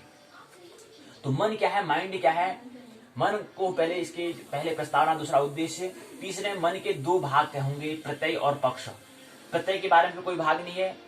पक्ष के 2 भाग हैं, एक अकारात्मक पक्ष, दूसरा गत्यात्मक पक्ष होगा। अकारात्मक पक्ष के बाद पुनः 1 2 3 4 भाग होंगे। पहले भाग को हम चेतन, दूसरे को अर्धचेतन, तीसरे को अचेतन, चौथे को तुलना, इन तीनों भी इसकी तुलना करेंगे। और उसके बाद जो हम पहला जो चेतन है, चेतन के अंदर पहला, दूसरा, तीसरा, चौथा 5 भाग होंगे, 5 शाखा होंगी। उन 5 शाखा को समझने का अकारात्मक पक्ष के भाग, उसके बाद इसकी उपशाखा, 5 उपशाखा है चेतन की, उसको समझने का प्रयास। और दूसरा इसकी विशेषता, यानी कि चेतन के भी 2 भाग हैं। पहले भाग में इसके 5 उपशाखा हैं और दूसरा इसका उपशाखा, इसकी दूसरा भाग है विशेषता। तो पहली विशेषता, दूसरा चेतन की क्या है, 5 उपशाखा है, उस पर बात हम करेंगे। उसका अर्धचेतन होगा, उसकी विशेषता होगी। विशेषता के बाद विशेषता 3 विशेषताओं पर 3 बिंदु हैं, 3 बिंदु पर बात करेंगे। उसका अचेतन जो है, चेतन, अर्ध अचेतन और अचेतन। चेतन हो गया, अर्ध चेतन हो गया और अचेतन हो गया। कॉन्शियसनेस, सेमी कॉन्शियसनेस और अनकॉन्शियसनेस माइंड। तो 3 मन जो है, मन का पक्ष है, पक्ष अकारात्मक पक्ष में 3 मन के भाग होते हैं। और अब से हमने कहा था कि मूल तौर पर क्या होते हैं, 2 मन के 2 भाग होते हैं, एक कॉन्शियसनेस होता है, एक अनकॉन्शियसनेस होता है। एक मध्य भी होता है, अर्ध भी होता है। मध्य अर्ध चेतन जिसको हम कह सकते हैं, आधा चेतन हम कह सकते हैं। तो एक वो अवयव भी होता है, लेकिन मूल तो हम 2 भाग हमने करे हैं मन के, कॉन्शियस और अनकॉन्शियस, चेतन और अचेतन। तो 1/10 हमने कहा कि केवल एक हिस्सा क्या है, चेतन होता है, बाकी शेष 9 हिस्सा अचेतन होता है, अनकॉन्शियस माइंड होता है, और एक हिस्सा केवल हमारा कॉन्शियसनेस होता है। ये तुलना तो हमें भी तीनों जो अकारात्मक पक्ष के अंदर जो 3 भाग हैं, चौथे भाग में तुलना करेंगे। पहले में चेतन मन को समझेंगे, दूसरे में अर्धचेतन को समझेंगे, तीसरे में अचेतन मन को समझेंगे। अचेतन चेतन के 2 भाग, एक विशेषता, एक इसके 5 भाग हमने समझेंगे। उसके बाद अर्धचेतन की विशेषता के अंदर 3 बिंदु उसको समझेंगे। अचेतन में इसकी विशेषता होंगी और दूसरा प्रमाण होगा कि इसका अचेतन का प्रमाण क्या है। तो विशेषता में 1 2 3 4 5 6 7 बातों 7 बिंदु पर हम उसको समझने का प्रयास करेंगे। उसकी विशेषता क्या है, उसका फिर प्रमाण क्या है। प्रमाण के लिए 1 2 3 4 5 6 7 8 9 10 11 बिंदु पर हम उसका प्रमाण उसका सबूत क्या है अचेतन का। अचेतन मन है भी नहीं, उसका प्रमाण क्या है, उसको हम इस बिंदु पर समझने का प्रयास 11 बिंदु पर समझने का प्रयास करेंगे। 2 2 4 2 6 2 8 2 10 11 बिंदु पर उसका प्रमाण को देखेंगे तो वाकई में अचेतन मन है। इसके बाद फिर पक्ष गत्यात्मक पक्ष को प्रवेश करेंगे। यहाँ पर प्रवृत्ति होती है और दूसरा इसके दो भाग होते हैं, एक प्रवृत्ति होता है, एक प्रवृत्ति। दो प्रवृत्ति इसके दो भाग होते हैं, दो प्रवृत्ति के होते हैं। प्रवृत्ति के गत्यात्मक पक्ष के अंदर प्रवृत्ति आता है, प्रवृत्ति के भी दो भाग होते हैं। प्रवृत्ति एक प्रवृत्ति के अंदर दो, इसके पुनः दो शाखा होंगी। उसके बाद फिर एक प्रवृत्ति का तीन भाग होंगे, इसको आईडी, ईगो और सुपर ईगो बोलेंगे। उसके बाद जो इसके जो हम पहले पक्ष प्रवृत्ति बताए, प्रवृत्ति के जो पहले दो भाग है, इसके केवल दो ही भाग है, इसके बाद कोई उपशाखा इसकी नहीं है। इसकी जो तीन जो हम बता रहे हैं, इसके जो तीन भाग है, इसके फिर उसके आगे क्या है, उपशाखा है। पहले आईडी की क्या है, पुनः दो उपशाखा है, और जो पहली शाखा है इसके भी पुनः 1 2 3 4 5 6 बिंदु पर हम समझने का प्रयास करेंगे इस शाखा को, उपशाखा को। और दूसरे जो उपशाखा इसके भी दो बिंदु हैं, दो भाग हैं, इन दो भाग में उसकी उपशाखा, इस दूसरी उपशाखा को हम समझने का प्रयास करेंगे आईडी का। उसके बाद ईगो आएगा, ईगो के भी पुनः दो भाग हैं। पहले भाग में 1 2 3 4 5 उपशाखा है, 5 उपशाखा 5 बिंदु पर हम ईगो के पहले भाग को समझेंगे। ईगो का दूसरे भाग में केवल एक ही बिंदु है, उसको हम समझेंगे, दूसरे कोई उसकी उपशाखा नहीं है। तीसरा सुपर ईगो आ रहा है, इसके पुनः दो भाग होते हैं। पहले के 1 2 3 4 5 उसके शाखा होंगी, 5 शाखा में उसको समझने का प्रयास करेंगे पहले भाग को। दूसरे भाग को केवल वही दूसरा भाग है, उसमें एक बात है, हम उसके कोई उपशाखा नहीं है, कहने का मतलब ये है। उसके बाद फिर आता है कि इन दोनों के आईडी, ईगो और सुपर ईगो जो है, आईडी हो गया, ईगो हो गया, सुपर ईगो हो गया, इनके बीच में संबंध, रिलेशनशिप को समझने का प्रयास करेंगे। इसके अंदर दो बातें आएंगी संबंध के अंदर, एक भिन्नता, एक समानता, क्या डिफरेंस है और क्या इक्विवेलेंट है, ये दो बातों पर बात करेंगे। और यहीं पर क्या जाएगी, पाठशाला का जो आने वाली पाठशाला का जो दूसरा भाग पाठ्यक्रम है और पाठ्य चर्चा है, उसके अंदर आने वाले जो विषय है मनोविज्ञान, मनोविज्ञान का जो दूसरा प्रश्न पत्र है मनोविज्ञान विज्ञान है, साइकोपैथोलॉजी जो है, इसके अंदर खंड 1 जो मनोविज्ञान विज्ञान और माइंड है, साइकोपैथोलॉजी और एंड माइंड जो है, उसके अंदर आने वाली तीसरी इकाई है। पहली इकाई और दूसरी इकाई को हम कल की पाठशाला में समझेंगे। तो तीसरी इकाई एक मन का जो रूपी जो इकाई है वो पूर्ण हो जाएगी। आइए पुस्तक के माध्यम से इसको समझे, उत्तराखंड मुक्त विश्वविद्यालय। तो दो इकाई को हम कल बात करेंगे, इसलिए तीसरी इकाई की हम बात कर रहे हैं। तीसरी इकाई मन का प्रत्यय, मन का आकारात्मक पक्ष और गत्यात्मक पक्ष। प्रस्तावना उद्देश्य मन क्या है, मन की अवस्थाएं, मन के आकारात्मक पक्ष, मन अचेतन, चेतन, अचेतन, अर्धचेतन मन की तुलना का अध्ययन। अब देखो हमने यहाँ पर कहा पहले प्रस्तावना, दूसरे में उद्देश्य, तीसरे चरण में मन क्या है, माइंड क्या है, और उसका चौथा मन की अवस्थाएं क्या होती है। मन क्या है, मन एक क्या है, पंख की गति अवस्था को हम मन कहते हैं। पंख की विराम अवस्था क्या है, वो आत्मा है। इनकी विचारों के समूह को हम मन कहते हैं, और निर्विचार की अवस्था को हम आत्मा कहते हैं। ये हमें समझना है। तो मन क्या है तीसरे चरण में, चौथे चरण में मन की अवस्थाएं क्या है, ये हम समझने का प्रयास करेंगे। अचेतन मन का महत्व, मन के गत्यात्मक पक्ष क्या है, उपांग, अपांग, नैतिक मन की विशेषता है। वही उपांग वाले भी आईडी, ईगो और सुपर ईगो, नैतिक मन जो कहते हैं सुपर ईगो कहते हैं। शरण से शब्दावली फॉर्मूला के प्रश्न होंगे, संदर्भ सूची के निबंधात्मक प्रश्न होंगे। प्रस्तावना दिया है, मन का शब्द का प्रयोग कई अर्थों में किया जाता है, जैसे मानस हो गया, चित्त हो गया, मनोभाव हो गया, मन इत्यादि नाम से इसको हम व्यक्त करते हैं। मनोविज्ञान में मन का मतलब होता है आत्म या स्व या व्यक्तित्व से होता है, आत्मन स्व या व्यक्तित्व से होता है, एक अमूर्त संप्रत्यय से है, जिसे केवल हम महसूस कर सकते हैं, नहीं इसको हम देख सकते हैं, नहीं इसका हम इसको स्पर्श कर सकते हैं, केवल उसको हम अनुभूति, उसकी फीलिंग हम कर सकते हैं, उसको हम महसूस कर सकते हैं। महसूस करना है, फीलिंग, अनुभूति करना, फीलिंग कर सकते हैं। मस्तिष्क का विभिन्न अंगों की प्रक्रिया का नाम ही मन है। मस्तिष्क का विभिन्न जो अंग हैं, मन का विभिन्न टूटा हुआ जो हिस्सा है उसको हम मन कहते हैं। कहें कि मन का मतलब क्या है, मन के भी हिस्से, हमने कहा दो मन के हिस्से होते हैं, और ये जो मन कह रहे हैं अचेतन और अचेतन और चेतन, और उन दोनों के मध्य एक अर्धचेतन होता है। ये भी क्या है, एक मस्तिष्क का ही एक भाग है। ये मन भी क्या है, एक मस्तिष्क का ही हिस्सा है, ऐसा कहते हैं। इसमें सिगमंड फ्राइड बताते हैं, मनोवैज्ञानिक बताते हैं, मन का तात्पर्य व्यक्ति उन कारकों से होता है जिसे हम अंतरात्मा कहते हैं। जो हमारे व्यक्तित्व में संगठन पैदा कर हमारे व्यवहारों को वातावरण के साथ संयोजन करने में मदद करता है। उद्देश्य क्या है इसको समझने का बाद मन क्या है मित्र रेबर बताते हैं। मन का तात्पर्य परिकल्पित मानसिक प्रक्रियाओं या क्रियाओं की संपूर्णता से जो मनोवैज्ञानिक प्रदत्त व्याख्यात्मक साधनों के रूप में काम करती है। मन की मात्र हम कल्पना कर सकते हैं, इसको नहीं देख सकते हैं, नहीं हम इसको स्पर्श कर सकते हैं। ये इसकी क्या है मन की स्वभाव है। अवस्थाएं दो होती हैं, मन का अकारात्मक पक्ष होता है, मन का गत्यात्मक पक्ष होता है। पहले हम मन के अकारात्मक पक्ष को देखेंगे। इसके अंतर्गत हमें 3 स्तर होते हैं, चेतन, अर्ध चेतन और अचेतन, जो हम यहाँ पर कह रहे थे। चेतन किसे कहते हैं? चेतन के बाद पुनः इसकी विशेषताएं दी हैं। चेतन का सबसे छोटा भाग होता है। इसकी पहली बात, दूसरी बात, तीसरी, चौथी, पांचवी, 5 इसके बाद बिंदु दिए जो हमने यहाँ पर बताए थे। इसकी 1 2 3 4 5 बिंदु पर यहाँ पर दी गई हैं। अब क्या दिए हैं इस पर बात नहीं करेंगे। दूसरा भाग आता है, दूसरा इसका जो 3 स्तर होते हैं, दूसरा स्तर आता है अर्ध चेतन। वह भाग जिसका संबंध ऐसी विशेष सामग्री से होता है जिसे व्यक्ति इच्छानुसार कभी भी याद कर सकता है। मन के इस भाग को हम विशेष सामग्री होती है जिसका प्रत्याहन करते हुए व्यक्ति को थोड़ा प्रयास करना पड़ता है। अर्ध मन होता है अर्ध चेतन, मतलब आधी बात हमें याद रहना, आधी भूला रहना। अर्ध चेतन की अचेतन, अवचेतन व सुलभ स्मृति के नाम से भी उसको हम जानते हैं। तो अर्ध चेतन को हम अवचेतन भी हम कहते हैं। तो ख्याल रहे अर्ध चेतन को हम अवचेतन भी कहते हैं। दूसरा नाम अर्ध चेतन को हम अवचेतन भी कहते हैं। अवचेतन इसका दूसरा नाम, ये नाम से भी जानते हैं, अवचेतन। अवचेतन फिर इसके बाद इसके अंदर विशेषताएं होती हैं। पहली विशेषता में 3 विशेषताएं दी हैं, पहली, दूसरी, तीसरी। आप क्या दी है उसको भी हम यहाँ पर डिस्कस नहीं करेंगे। उसके बाद तीसरा आता है अचेतन। वो मन का सबसे गहरा व बड़ा भाग होता है। अचेतन का मतलब होता है जो चेतन या चेतना से परे हो, उसको हम अचेतन, और मैंने नहीं चेतन बड़े चेतना, जो चेतना के जो कॉन्शियसनेस से परे हो वो अचेतन कहलाता है। इसकी विशेषताएं हैं पहले, दूसरा, तीसरा, चौथा, पांचवा, छठा, सातवां, 7 इसकी विशेषताएं हैं। फिर अचेतन का प्रमाण क्या है? इसका प्रमाण के लिए हमने यहाँ पर पहला प्रमाण होता है स्वप्न।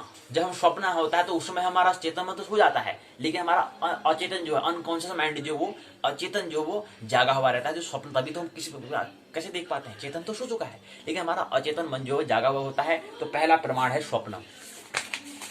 दूसरा प्रमाण इसका है दैनिक जीवन की भूलें जो होती है, वो भी अचेतन मन का कारण है, क्योंकि वो अचेतन मन में दब जाती है, वो चेतन मन में नहीं आ पाते। तो ये दूसरा इसका प्रभाव है।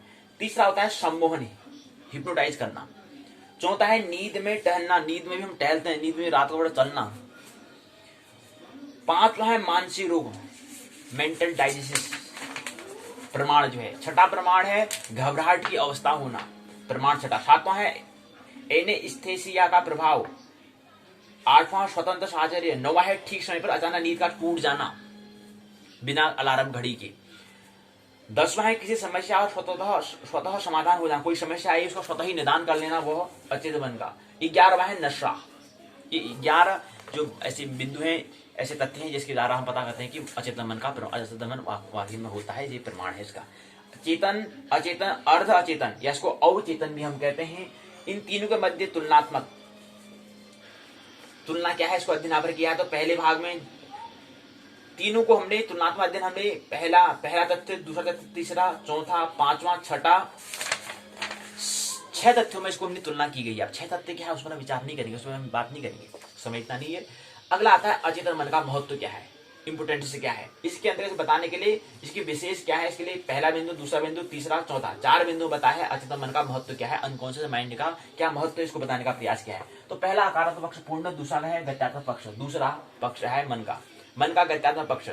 इसके लिए यहाँ पर उसको 2 भागों में बांटा है, जीवन मूल प्रवृत्ति और दूसरा मृत्यु मूल प्रवृत्ति, जो हमने बता रहे हैं, जो हमने 2 खंड यहाँ पर किए ना, 2 लाल चिन्ह दिखाए। तो मन का क्या है, ये जीवन मूल्य प्रवृत्ति और मृत्यु मूल्य प्रवृत्ति, यानी कि जो पहला ये दिया है, इसके अंदर पक्ष है, पहला पक्ष और दूसरा पक्ष।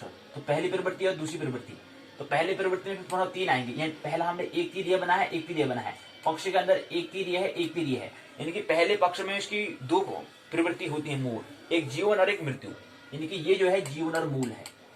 और दूसरा यानी कि ये जो मैंने किया, ये क्या है, जीवन, ये इसके अंदर 2 भाग आते हैं, यानी कि जो हमने कह रहे हैं लाइफ और डेथ, एल और डी लिखा है, लाइफ और डेथ। तो ये गत्यात्मक पक्ष के अंदर पहला जो खंड है जिसको हम प्रवृत्ति कह रहे हैं, यहाँ पे जो तीर है इसका मतलब प्रवृत्ति हमने लिखा हुआ है। इसके दो भाग होते हैं, पहला और दूसरा, जिसमें पहले जीवन मूल प्रवृत्ति, दूसरा मृत्यु मूल प्रवृत्ति होता है। उसके बाद दूसरा आता है 3 प्रकार के मूर्ति, दूसरा भाग में आता है 3 प्रकार के, आईडी, ईगो और सुपर ईगो, यानी कि उपांग, उपांह और उसके बाद पराह, और तीसरा आता है नैतिक मन, सुपर ईगो जिसे कहते हैं। इसके बाद इनकी विशेषताएं होती हैं। पहला बिंदु उपांग को पहले हम समझेंगे, पहले उपांग की हम बात करते हैं, इनकी आईडी की बात करते हैं। इसके अंदर पहले इसकी विशेषताएं, पहले बिंदु, दूसरा बिंदु, तीसरा, चौथा, 5 बिंदु हो गए इसके। 6 बिंदु में इसकी हमने विशेषता को समझा। उसके बाद इसके उपांग के कार्य क्या होते हैं, ड्यूटी क्या होती है। इसके अंदर इसकी 2 ड्यूटी होती है, सहज प्रक्रिया और प्राथमिक प्रक्रिया। यहीं पर क्या है, पूरा हमारा आईडी पूर्ण हो जाता है। दूसरा भाग आता है अहम, यानी कि ईगो, यानी कि आईडी और ईगो मतलब अहम होता है हमारा। अहम को समझने के लिए यहाँ पर बात की गई है। पहले इस बात को यहाँ से प्रारंभ करके यहाँ पर उन्होंने पूर्ण करा। इसकी विशेषता फिर होती है, पहले मैंने परिचय बता दिया, उसके बाद इसकी विशेषता होती है। पहले बिंदु में, दूसरे बिंदु में, तीसरे, चौथे, 5 बिंदु में इसको बताया है। इसलिए हमने 1 2 3 4 5 बिंदु हमने तीर बनाया। इसके बाद अगला तीसरा बिंदु आता है सुपर ईगो। इसके 2 भाग होते हैं। 2 भाग में नैतिक मन या सुपर ईगो इसको कहते हैं। यहाँ से प्रारंभ होता है, यहाँ से इसकी पूरी प्रस्तावना बड़ी बताई है, यहाँ तक उनकी प्रस्तावना बताई। उसके बाद की विशेषता बताई है, पहला विशेषता, दूसरी, तीसरी, चौथी, 5वीं, 5 विशेषता बताई है। फिर नैतिक मन का कार्य क्या था, ड्यूटी क्या है, इसको बताने का था। यहाँ से प्रारंभ कर यहाँ पर बात पूर्ण कर दी है। उसके बाद फिर दोनों के अंतर में क्या था, संबंध के बारे में, संबंध 2 होंगे, समानता और भिन्नता। तो उपाह, पराह और नैतिक मन के बीच में संबंध, रिलेशनशिप को बताते हैं। यहाँ से प्रारंभ होता है ये, यहाँ पर होता है इसकी भिन्नताएं। पहले समानता या भिन्नता को, पहले समानता को लेते हैं, 1 बिंदु, 2 बिंदु पर समानता को बताते हैं, इक्विवेलेंट को बताते हैं। उसके बाद भिन्नता को, डिफरेंस को बताते हैं, पहले बिंदु, दूसरा बिंदु, तीसरा, चौथा, 4 बिंदु में इसकी भिन्नताएं बताते हैं। यहीं पर पाठ पूर्ण हो जाता है। सारांश में आइए इस पाठ को समझने का प्रयास करें। सारांश में बताया कि मन के अकारात्मक और गत्यात्मक दोनों ही पक्षों का हमारे व्यक्ति के विकास और संगठन में विशेष स्थान है। दोनों ही पक्ष हमारे व्यवहार को, हमारे बिहेवियर को, हमारे नेचर को, हमारे स्वभाव को वातावरण के साथ संयोजन करने में मदद करते हैं। मन के अकारात्मक पहलू में, मन का जो अकारात्मक पहलू है, अचेतन मन का महत्व काफी अधिक होता है, क्योंकि इससे असामान्य मनोविज्ञान के क्षेत्र में काफी प्रगति हुई है। मन के गत्यात्मक और संरचनात्मक, गत्यात्मक मतलब संरचनात्मक पहलू हम बात करते हैं। गत्यात्मक मतलब होता है संरचनात्मक पहलू का संबंध उन साधनों से होता है जिसके द्वारा मूल प्रवृत्तियां उत्पन्न संघर्षों का समाधान होता है। अकारात्मक पहलू में अचेतन मन का महत्व काफी होता है। जो हम अकारात्मक कह रहे हैं, अकारात्मक हमने दिखा, यहाँ पर 3 मन हमने कहा, चेतन, अर्धचेतन और अचेतन हमने कहा। तो इसमें जो है अचेतन जो हो रहा है, क्योंकि अचेतन क्या है, 9/10 है। अब 9/10 और 1/10 के मध्य में कहीं अर्ध अचेतन या अवचेतन भी होता है, अर्ध चेतन या अवचेतन भी होता है इन दोनों के मध्य में मन। यानी कि थोड़ा थोड़ा याद जैसा आना, थोड़ा याद जैसा नहीं आना, तो वो हमारा अर्ध या अवचेतन कहलाएगा, अर्ध चेतन या अवचेतन कहलाता है। इन दोनों के मध्य में भी एक मन होता है, एक हिस्सा होता है। तो लेकिन अकारात्मक पहलू जो हम कह रहे हैं, इसके अंदर सबसे ज्यादा प्रभाव प्रबल किसका होता है, अचेतन का होता है, क्योंकि ये 9/10 है। अब प्रश्न हो गया यार कि यार हम तो 2 मन की बात करते हैं, 1/10 और 9/10, इसके बीच में अर्धचेतन मन भी आ चुका है। तो अर्धचेतन मन इन दोनों के मध्य में अर्ध चेतन भी होता है, सेमी कॉन्शियसनेस भी हमारा होता है, कि आधी बात हमको याद आ रही है, आधी भूल जा रहे होते हैं। तो मध्य में जो रहता है, तो मध्य में रहना वो एक स्थिति है, मतलब किसी स्थिति रहता है, उसका कोई भाग नहीं होता। कहने का मतलब है कोई बात हम कर रहे हैं, तो आधी याद जैसी है, आधी याद जैसी नहीं आती है, तो एक स्थिति कुछ समय के लिए रहती है। उसके बाद फिर वो या तो मन में चले जाएगा, चेतन में चले जाएगा, या अचेतन में चले जाएगा।